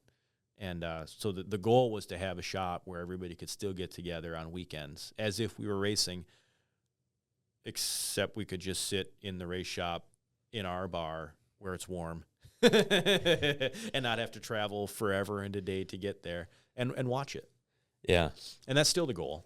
right? And it's got a shower and a bathroom and stuff upstairs, and it's got a bathroom downstairs. Like, that's where I envision Dad. I mean, I don't have to envision it. That's where he is all the time. And now I'm finding myself there a lot too, for, side work or help him. I bring my kids up there, like, and the kids, a lot of stool play. They push all the shop stools around, race around with each other. But I mean, it's just, I don't know. There's just something about that place. Like, we just can't get away from it. Yeah, I think, there's obviously a lot of memories made and a lot of things that happen inside of a race shop, and it's kind of just like the place that feels good to be at, and just maybe doing different things inside of it, and yeah. I don't know how you get away from it. I mean, because like I said, I mean, we're only a couple. My parents just live up the road from me, so my parents get to see their grandkids as much or as little as they want, at least 3 times a week. Twice a week, I mean, for a couple hours. Or they'll just, they want to go for a side-by-side ride around the land. They'll just pop in quick just to see what we're doing. Like, I don't know. There's,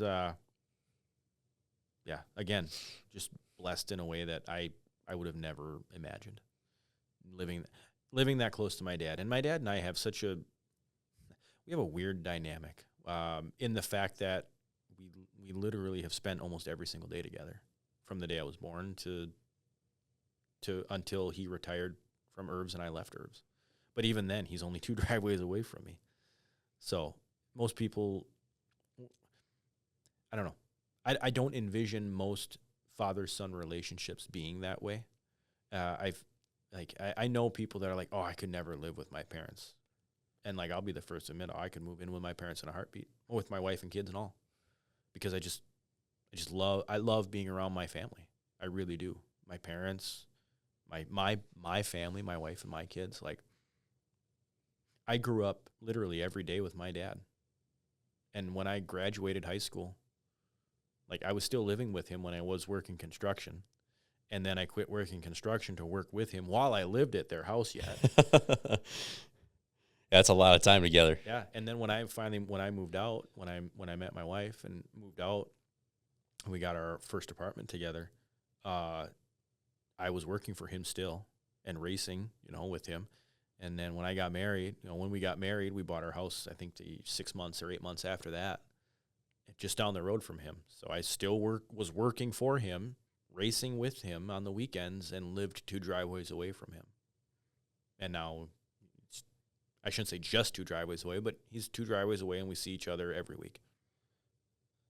Whether it's like hey, can I borrow that clutch puller? Or can I, I'm going to come up, I need the lathe, or, oh, hey, I got gas for your TIG welder. Like, whatever it is. Like, or it's like, hey, I'm going to come up and watch a race tonight. Are you going to stay up? Well, I just crawled in bed. I said, well, you better get your PJs on. Get back in the living room because I'm coming up to watch the races. That's just a relationship we have. Yeah, no, that's cool. That's really cool. Yeah. No, that's, a lot of people don't, that's the thing about racing is that you end up spending a lot of time with, you spend a lot of time with those people. And then, like you said, then you worked with them too, and be able to stay that close it's really cool. Still function. Still function. Yeah. It may have looked different on the outside when things weren't going well racing. But that's just a product of how competitive we are. Yeah, it's passion and all that. Yeah. Yeah. No, it's I wouldn't want it any other way. I really wouldn't. I only hope they have a relationship like that with my kids, which I think I will. Maybe even better, right? But for my kids to long for me the way that I long to spend time with my dad, right? And now we're finding different interests, hunting. Getting back into hunting. We did hunt. We did upland bird hunt when I was growing up a little bit. And then obviously, racing took over and we kind of separated on that and stopped doing that. Yeah. But getting back into that, and a coworker of mine does like a fun race once a year in 3 Lakes coming up. And it's like a cheap sled race, right? Sub $500 value. Old, can't be over so many cc's. So I've been taking up valuable shop space with my junk. this whole last year. And him and I have been able to bond over that, me asking questions and learning more about how certain things work. Because when you only got 60 horsepower to work with, everything counts, right? Rolling resistance has even come into play at this point. So the sled moves a lot under a light push now. There are some bearings that don't have grease or seals anymore, but they only got to make one day, right? Yeah. So yeah, just him and I bouncing ideas back and forth and doing unconventional things because you only got so much wiggle room, right? So we've done a lot of bonding over that, but it's been fun. Yeah, no, that sure sounds like it.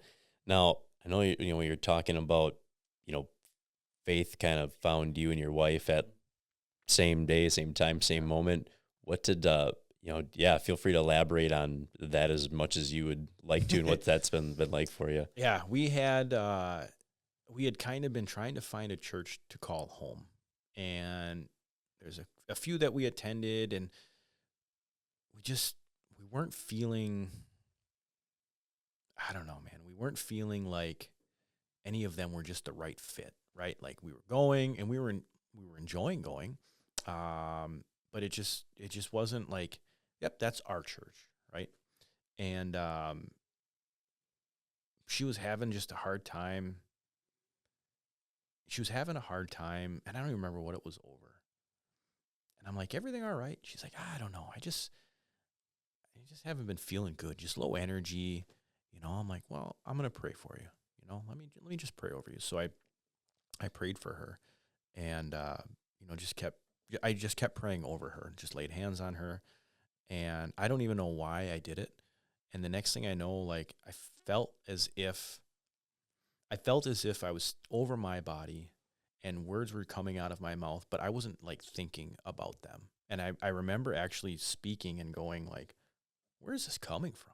Like all the speaking I've ever done in my life, like I know what I'm saying. And like, I don't know where this is coming from. And like, I just remember her just start sobbing uncontrollably. And she's just like, I have no idea what just happened, but I just felt this weight. Like I felt like I was being pulled apart, and I just felt this weight leave when you got done praying. And it was that moment. I had no intentions of even talking about that part of it tonight, but it was that moment that just sealed my belief in the Holy Spirit, because I firmly believe that the Holy Spirit spoke through me to my wife to remove from her whatever had been just taking her joy from her. And from that day on, it has been bumpy in some instances, and there has been struggle, but getting into the Bible and just laying all of whatever burdens we have, just giving them all to Jesus, has been the best thing that has ever happened to both of us. And being blessed with our children too, to help show us what we were doing wrong. Like you want a mirror, a really expensive mirror to see all of your faults? Have kids, because they reflect absolutely everything that you do, especially like 2 through 3 years old. Yeah, that is no doubt. Yeah, and I've said that to so many people, and they're like, oh my gosh, I didn't think of it that way. I'm like, yeah, your children come into this world knowing absolutely nothing. So when they're doing something that you don't like, guess where they learned it from? Yeah, you look at that and you're like, wow, I did that. Yeah. Oh, dang. I guess I got a lot more work to do, right? That's the joy of having kids, as far as I'm concerned, is like you're raising them, but they're raising you. Like there's a reason that Jesus said to be like little children, right? With that curiosity and that desire to please, right? And it's like, for me,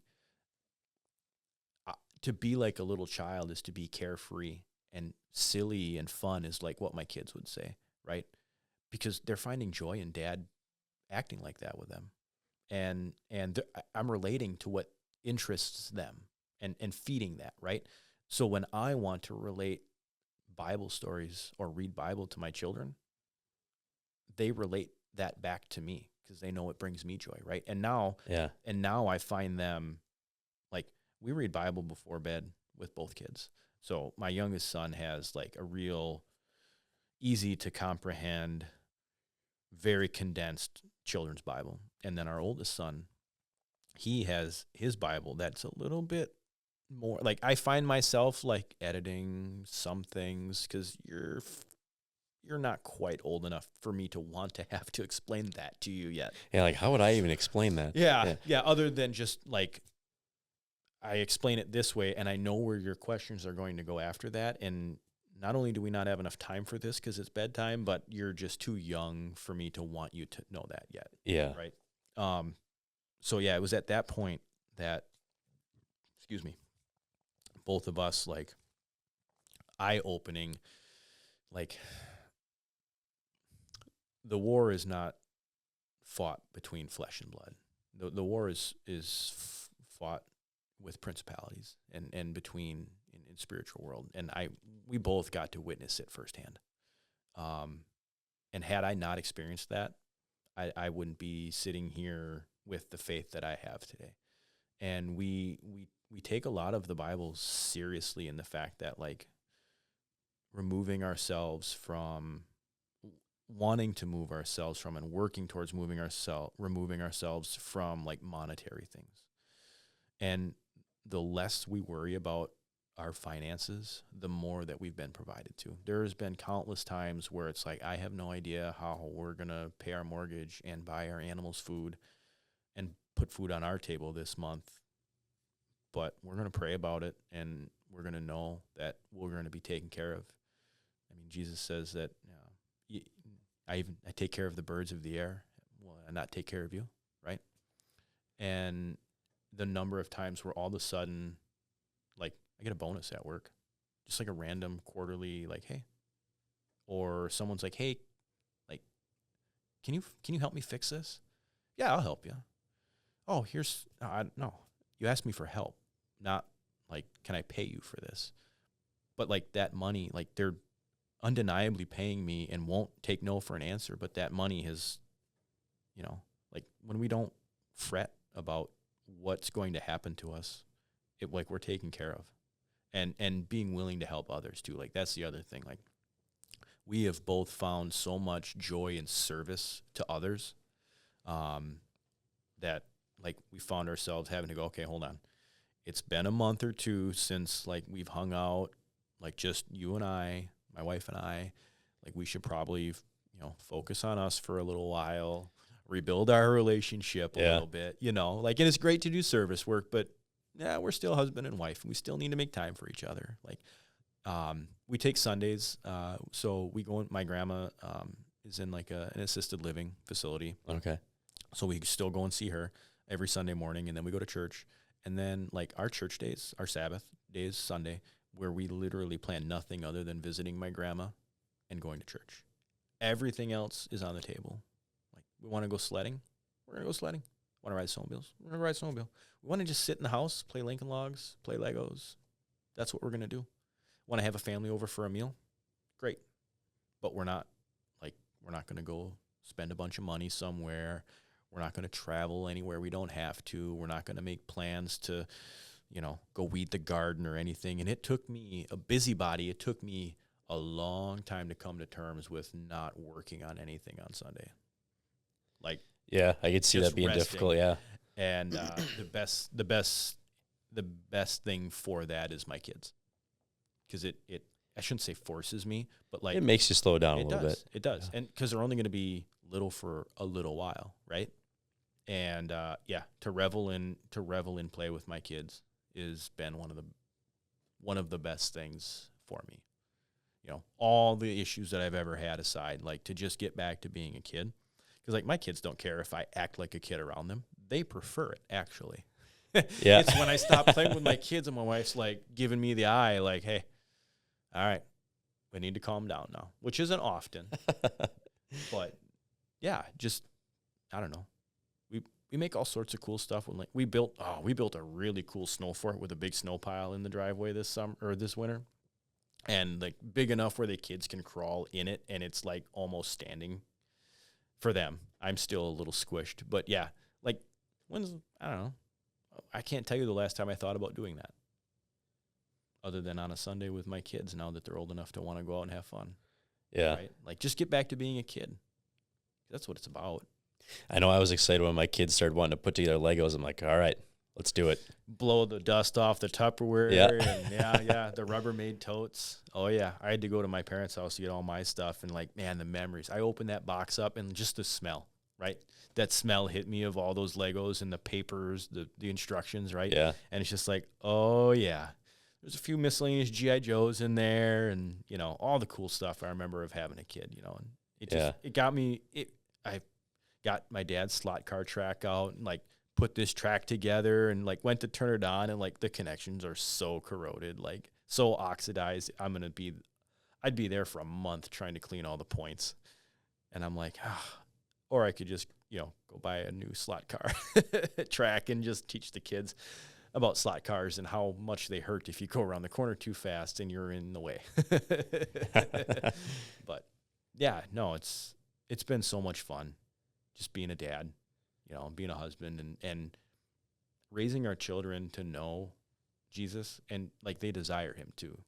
So my wife and I teach like a children's ministry once a month at our church, and to see kids, to read Bible to kids, other kids, not just our kids, but to read Bible to other kids, and to see, like, their face light up when they get it, right? Or when you read a verse or a passage, and, like, you quiz them afterwards, and you're like, what's a good example? It's been a while. But you read a passage, and you're like, so what do you think that meant? And, like, and one of the kids just, like, raises their hand and, like, lays it out, like, and it's right. You're like, yeah, you know what? Like, man, that is so cool to see, It's yeah, so a young mind that hasn't had all this massive experience just kind of, put the pieces together, and that's what it means to them, and they see it. Yeah, and I mean, and it takes work, right? Like, it takes work. So fortunately for my wife and I, we live a really simple life. Like, we don't have internet. I had to put a cell phone booster on the house just to get signal in the house. We don't have, like, a cable TV, nothing. We have one TV. It's like a 32-inch, and we watch it on Sundays. We do something called popcorn and a movie on Sundays. Like, at the end of the day, we make popcorn. That's our dinner. It's popcorn. It's like stovetop popcorn. Yeah, there you go. And then we pick a movie, like, whether it's like a kids movie or, like, we vet our movie watching pretty hard. Like, our kids prefer a lot of the old, I shouldn't say old, but a lot of the older sitcoms, right? Like Home Improvement. There's quite a few episodes. Oh, like, gosh, I'll let the kids watch, because I know that's what I grew up watching, right? Like, and it I think it instills good values of, like, there's always good values that even I'm learning watching some of the old Home Improvements, right? Like, oh man, that Wilson was really smart, God, I might have to go and find those and fire those up. Yeah. God, I watch it all the time. But then we watch a lot of Little House on the Prairie. Okay. Because, again, there's really good values in that are good for our kids. Like, the amount of stuff that our kids have learned from, like, that hard vetted videos. Like, we don't do the bright colors and the loud music and the peppy like we used to. And we noticed, like, out of our oldest son, we noticed a lot of, like, discipline problems. He's just always high strung. Like, and he's already high strung to begin with. He's my kid. But, like, there was, like, another level to it. And it's like, no matter what we did, we couldn't discipline him. There was nothing that we could do to control him. So, like, we started really thinking about, well, what is it? Well, when this happens, okay. So we started taking little bits away here and there. It's like tuning a sled, right? Like, just little changes. Yeah. Right? See what happens. And we finally got into a point where, like, yeah, like, old school, not bright colors, not super loud and jumping all over the place type stuff. Yeah, he's way more calm. Food stuff too. Oh yeah. He got really sick when he was 2. Like, face swelled up real bad, like, couldn't see out of his eye, and took him in, and they told us it was like a allergic reaction. Well, then we tried to get, like, a allergy test done, and because he was a home birth and didn't have a primary care physician and hadn't seen a pediatrician, they wouldn't let us do, the hospital wouldn't let us do any allergy testing until he saw a pediatrician for a wellness checkup. While he's there, after they gave him meds to counter anaphylactic shock, potentially. And I'm like, how does this make sense?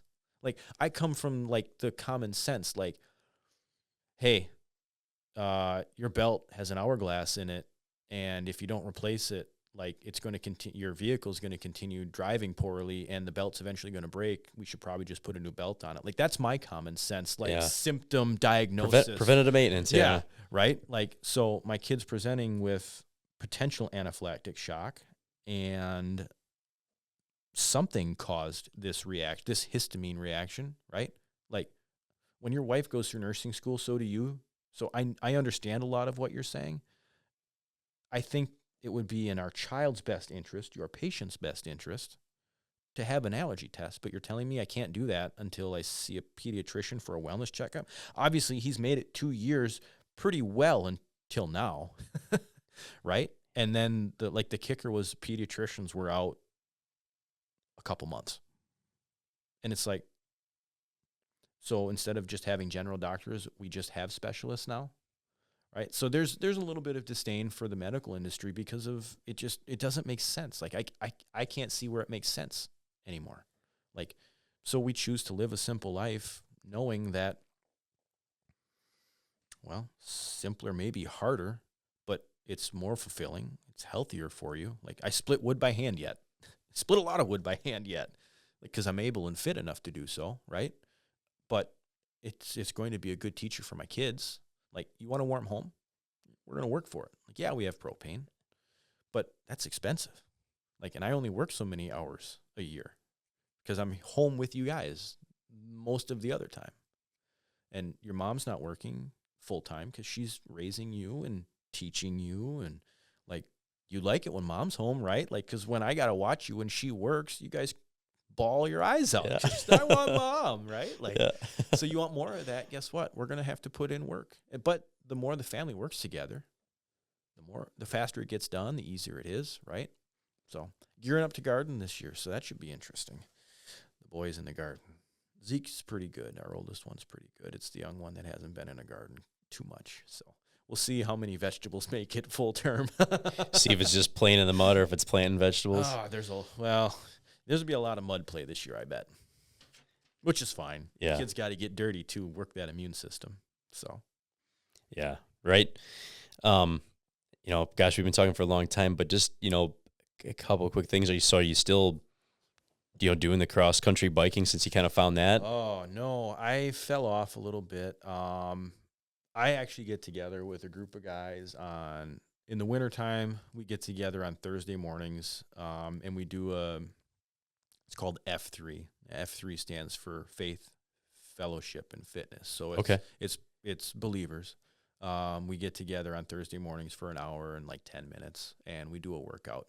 And it's all like in the summer, in like the fall through to winter, it's all outside, and our weight is a cinder block, an 8x8x16 foundation block, and that's our weight. And we take turns leading, what workouts we're gonna do. And then when it gets snowy and too cold, because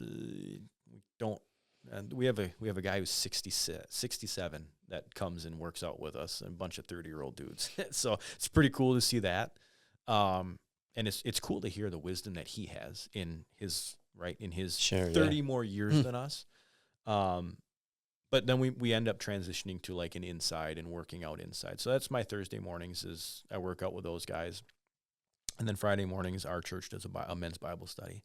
So I get to work out on Thursday physically, and then I get to work out spiritually on Friday mornings. And it's been so good. Like, I'd like to bike more, but it is a little bit more time away from my family because I'd have to do it after work. Sure. Whereas I'm able to work my 10-hour work day where I work for 45 minutes from like 5 to 5:45, and then I can break away for an hour before everybody gets into office, and I can go do my workout, my Bible study, and then come back, and everybody's just kind of getting started with their day. So it's nice.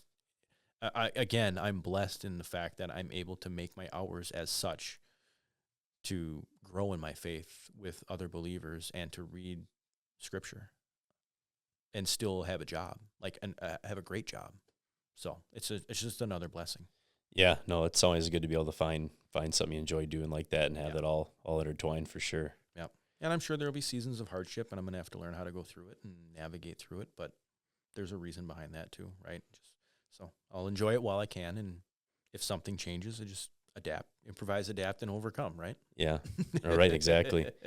No, man, I appreciate you. No, like I said, I certainly appreciate you, sharing that moment between you and your wife and kind of the, coming into faith and finding that and kind of starting on that journey and seeing, and hearing about the, the happiness and, everything that's kind of brought you guys. And it's an incredible, a lot of times people don't get to have that experience. And if they do, they certainly don't share it with other people. And I think that's kind of it's good for other people to be able to hear that and, hear what other people are experiencing and talking about for sure. Yeah, it is few and far between. But as a believer in Christ, like our call is to make disciples of men, right? Like, and until you experience what my wife and I have experienced, you're free to make your own judgments. You're free to make your own interpretations of this life, right? Like everybody's free to do that. I just know what I've experienced. And I know I saw what she experienced, and I know the benefits that have come from us changing our lives and kind of being that born again, I'll call it, and seeing where it's led us, right? Like in our marriage, in parenting, in our everyday walk, in how we present ourselves to the public, the people that we've been able to help, the things that we've learned.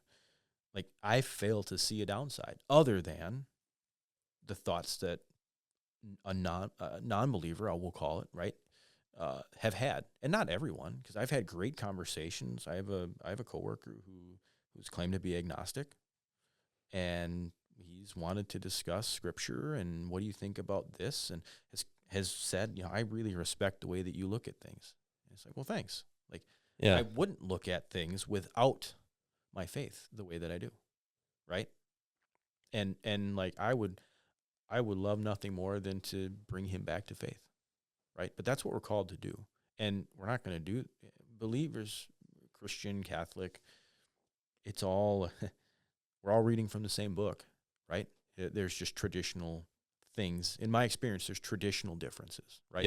Yep. But at the end of the day, like I said before we got started, like none of us know the true truth. Like it's a mystery for a reason. Because if we knew it was going to happen, what do we got to look forward to, right?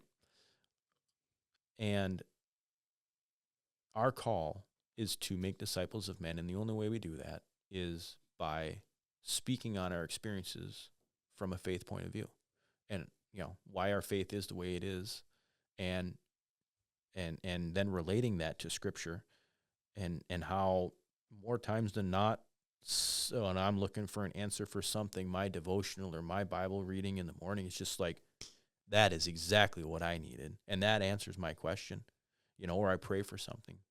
And it's like, and it's fruitful soon after prayers, that diligent prayer. And, all the good that's come from it. Man, I don't know. I know where I'd be without it. And it's nowhere in any good a shape as where I'm at now.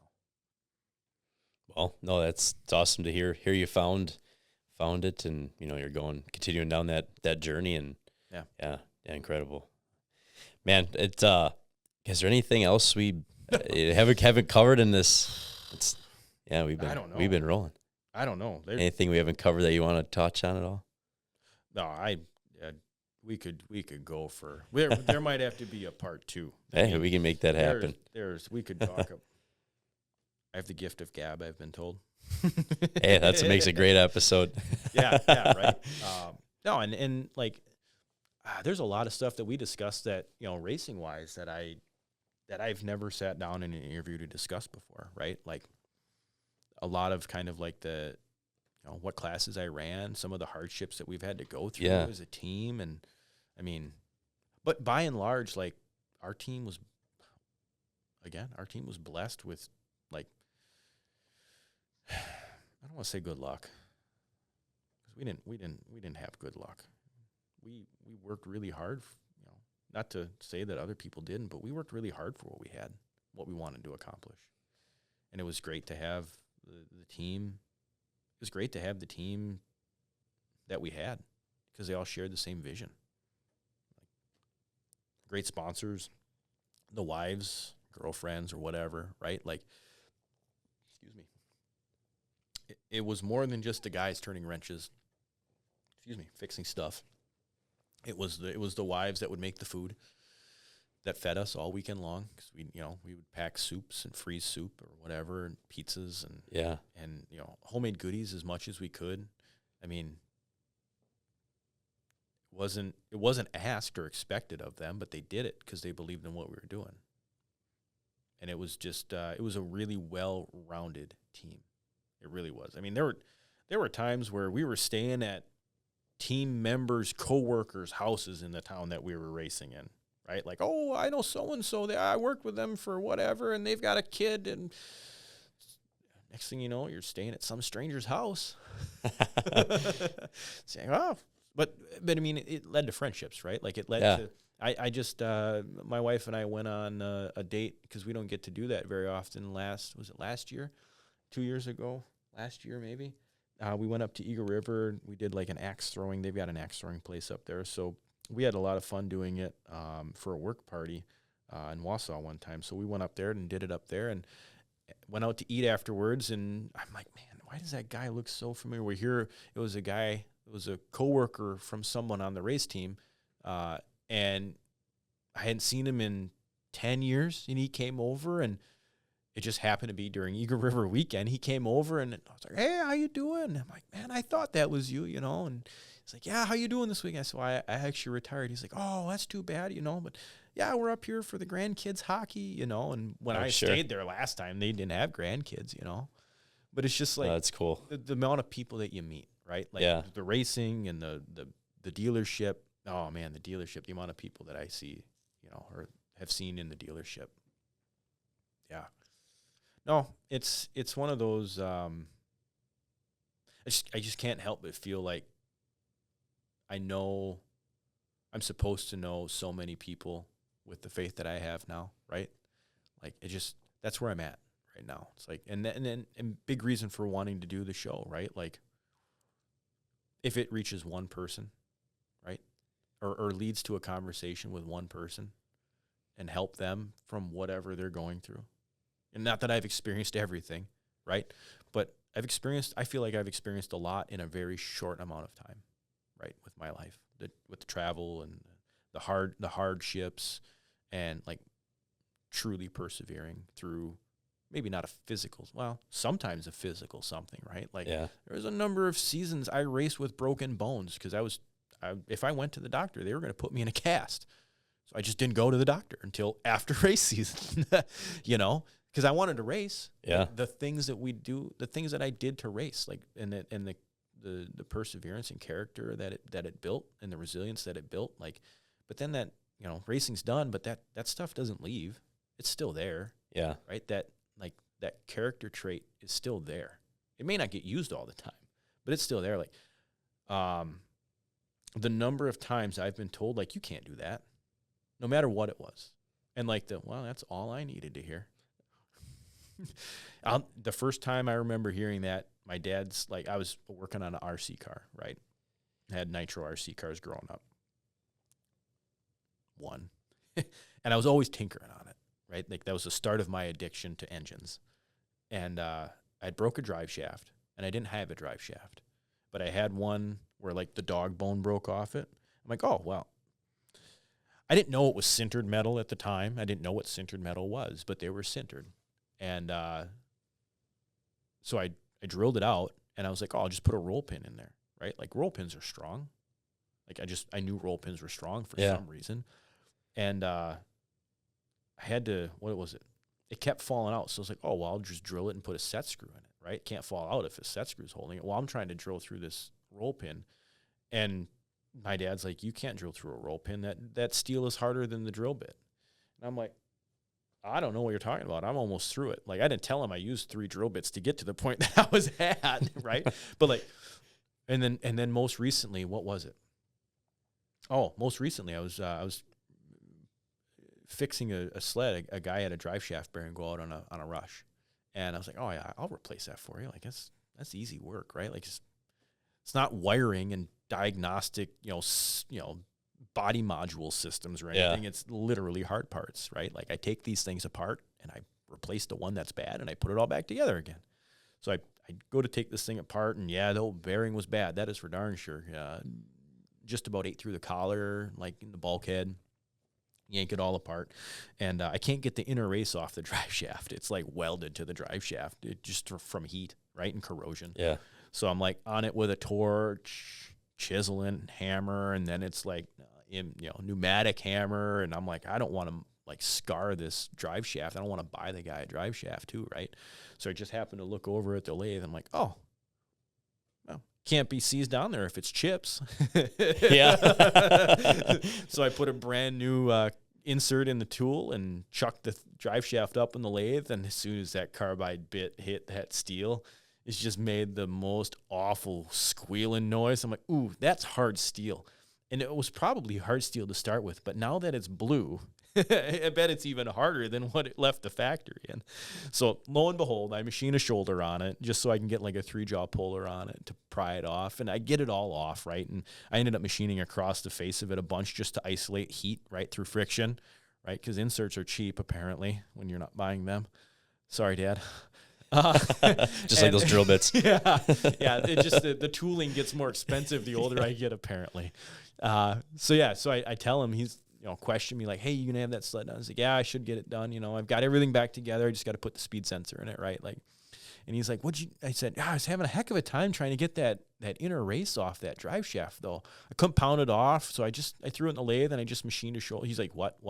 I'm like, I chucked it up in the lathe and I had to machine a shoulder. He's like, you can't turn on that bearing. That steel's so much harder than that insert. I'm like, well, I don't know. I put a brand new insert in your tool and it made chips for a little while and it seemed to work. I got the bearing off. Like it's like the race is off now. He's like, you can't machine that. I said, well, unfortunately, Al, I don't live in the world of can't. I live in you shouldn't and it's ill-advised, but can't doesn't fit in my vocabulary.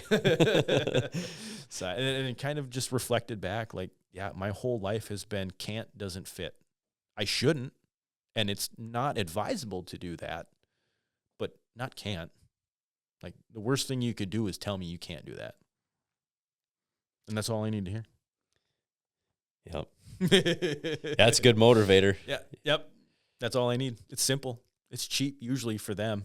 Not so much for me. But no. And that's what I want. Like, that's what I want my kids to have too.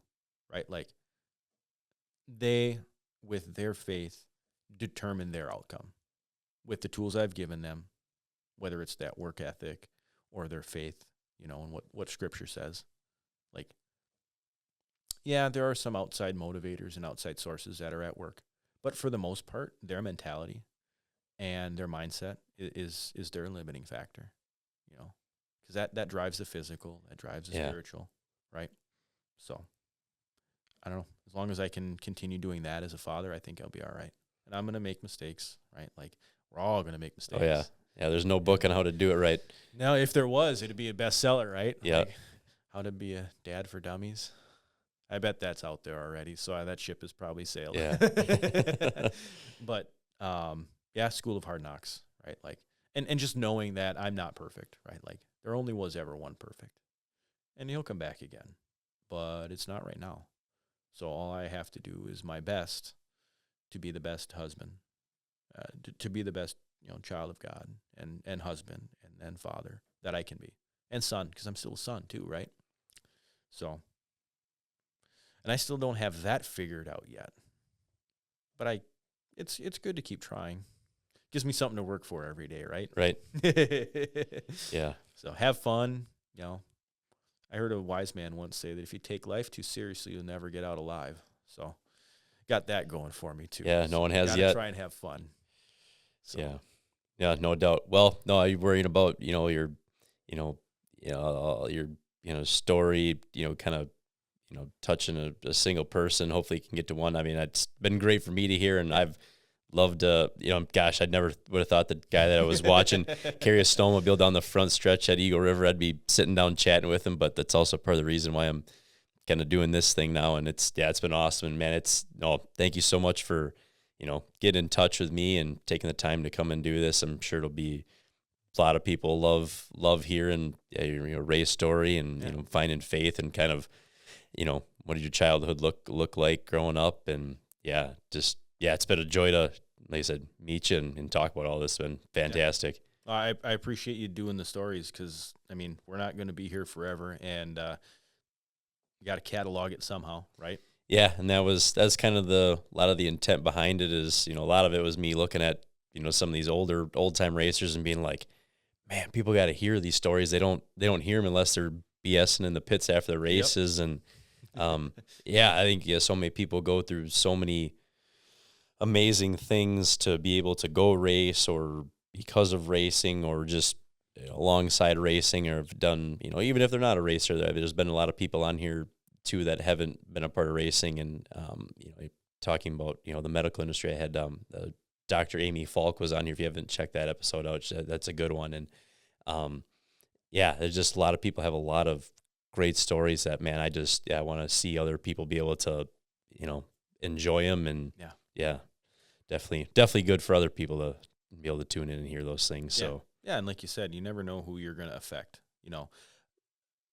The goal would be through faith, right? But what other things get discussed in like a long form version of just discussion, right? Like that, just hits, is exactly what somebody needs to hear, right? Like somebody's at work doing that, and we never know what we're going to say or what we're going to do to motivate or help somebody else that we don't even know. And there's a certain I don't feel good about that for me, right? Like I really enjoy helping other people. To the point where I have people tell me that I give way too much of my time away to help other people. But I don't know, it's that form of service. It really is. Like, I don't think that I'm a self-centered person, except for like before a race day. I don't think that I'm a self-centered person. And I feel like if there was more of a community mindset, like, I think we'd be in a better place, as a state or country, or however you want to measure it, right? Like, I've recently started trying to attend town hall meetings in my little town, just for the sheer fact of, like, I'm interested in how politics work on a small scale that's manageable, that I know I have an effect on, right? Like, by attending the meeting, I know what's going on in the township. I get to see where the budget's going, where my taxes are going, and I get to see the fruits of the labor of the township when a new bathroom at the Ball Diamond gets put up, or new sod gets put down at the Ball Diamond, or the beach not too far from my house got a new changing / bathroom area that looks really nice. I had no idea that was paid for out of township money until I went to the meetings, right? And it's like starting small scale, help your neighbor type stuff. And that leads to, broadening out a little further than just your road or your township or your county. And man, like, I don't know. I feel like I'm sitting back viewing what's happening with the world and everything, and kind of the chaos that's going on, because I'm not immersed in like the social media platforms, and I'm not immersed in, just endless scrolling, like, because we don't have internet, because we chose not to have it in our house, so that it is. I mean, we originally didn't get internet because we literally had no time because of all of the animals that we had to take care of and all the things we had to do between putting up houses or fixing fence or milking or the garden, and then we have like 100-plus-year-old home, over 100-year-old home. So I turned into a mason and an electrician and an HVAC I can guy, imagine. right? Like, every spring I tuck point a new part of my foundation. It's fieldstone, right? So I tuck point a new part of my foundation to keep it from leaking and to keep it from cracking more and getting worse. And I actually, right before I left to come down here, our shower sprung a leak between the faucet and the shower head, and my basement is soaked all over our applesauce and salsa, like right above our preserve rack, right? So it's like, I know what I'll be doing when I get home. I'll be plumbing, and it's like a shower insert, so it's not like it's even fun to get at. So if I drive down, I'm like, oh, if I turn off the ball valve for the feed, and I tie off some pecs to the copper and just use it as a fish, I could probably pull. No, it's not going to work. I'm going to have to open up that basement floor. Like, I'm just in my head. I'm just, man, I'm going to have to fix a bunch of stuff, and I got to go to work. I got to get up at 4:00 tomorrow and go to work. But, kids got a shower. Yeah. Wife's got a shower. So, but it's good. I've learned a lot. Like wiring, I've learned a lot, I'm YouTube certified for most of it. But same. But I mean, what better way than to take it upon yourself to learn how to do something and then have that knowledge, but then pass that knowledge along so that my kids, I want my kids to know how to wire 12 volt, 110. Yeah. We'll keep them away from the 220 for a little while. I heard that hurts a lot more. But yeah, I just splitting wood by hand, we trap. So on our little 10 acres, we trap. We had a really, really, really bad skunk invasion a number of years ago. I actually got sprayed going to collect eggs one night, from me to you away. I got sprayed. I wouldn't recommend it. Actually, after the second breath, you can't smell anything. You go nose blind. So it was bad for 2 breaths, and then it got better. But then we had we had chickens that were going rather quickly to a fox. And I've got 2 Great Pyrenees dogs that share a fence line with our chickens. So the fox was smart enough to come during the day when the dogs would sleep, because Great Pyrenees they're night active. Okay. They bark all night long. It's the number one reason a Great Pyrenees is given up is because you can't train the bark out of them. They're always barking. Interesting. As a herd dog or a guardian dog, livestock guardian dog, their genetic makeup is to bark, to just say, hey, I'm here. This is my territory. Don't come around here. So all of my neighbors have problems with bear and coyote. I had one coyote come in during mating season a number of years ago and try and establish a territory for mating season, and didn't like that my dogs were barking at it, that I had to dispatch because it wouldn't leave. But other than that, yeah, we've had a really bad skunk infestation, really bad red fox infestation. So my kids and I started trapping because I'm not home enough to just sit there and wait. And the fox is too darn smart. So I had to learn the hard way, how to set a trap, what to do to prep the trap, how to flesh an animal, because we didn't waste it. We used it. So the chickens got to eat really well for a while. Fox came in to eat the chickens, and somehow the chickens ended up eating the fox. But it just is what it is. It's just a life cycle, right? So now we've got beautiful hides to look at, whether I make gloves or whatever, I've got the hide. So learning how to do that process, the kids were intrigued how to do that. That's cool. And so yeah, every fall we set a small little, couple of trap line on the land and just try and take care of our property, right? I let a couple go just because we got to a point where it's you know what? Not only is it small, but I've already got a few. And they are helpful in managing mice and rats and snakes, and they serve a purpose. Same with the skunks. The skunks eat all the grubs in the ground, and they eat mice too. So it's I don't want to take them all out, but when I get sprayed, we've got a problem. We're gonna have to do something about this problem. You have all of the woods around you to live in. You don't need to live in my barn. Yep. If you're not gonna move, I'll move you. So, yeah, we've learned a whole bunch of stuff. I mean, that's pretty cool. Yeah, learning new things. It's good. Yeah, absolutely. Well, once again, man, thanks a bunch for coming down, and I hope your plumbing work ahead of you is as short and easy as it can be. But it'll be fruitful in some way. I'm sure it will be. Yeah. So, no, it's been a heck of a conversation, man, and just an absolute pleasure getting to know you. And it like you said, maybe we'll have to have round 2. It's been awesome. Yeah, for sure. I'm sure I could think of a bunch of other stuff to talk about for however long we've been talking. So yeah. All right. So I appreciate it. I appreciate the time and the space. And like I said, man, just gearing up for this, like seeing Cardell's interview came at a time where I was praying for a way to reach somebody that needed to be reached. And it worked out. Like very shortly after, getting a hold of you, it worked out. So for some reason, somebody needed to hear something I said. So, and I'm interested to see what it was. Yeah. Well, I'm glad Speed and Grease could kind of be an outlet, and definitely glad to sit alongside you and listen for sure. I appreciate it, man. Yeah, absolutely. Thanks, Nick. Appreciate it. No problem.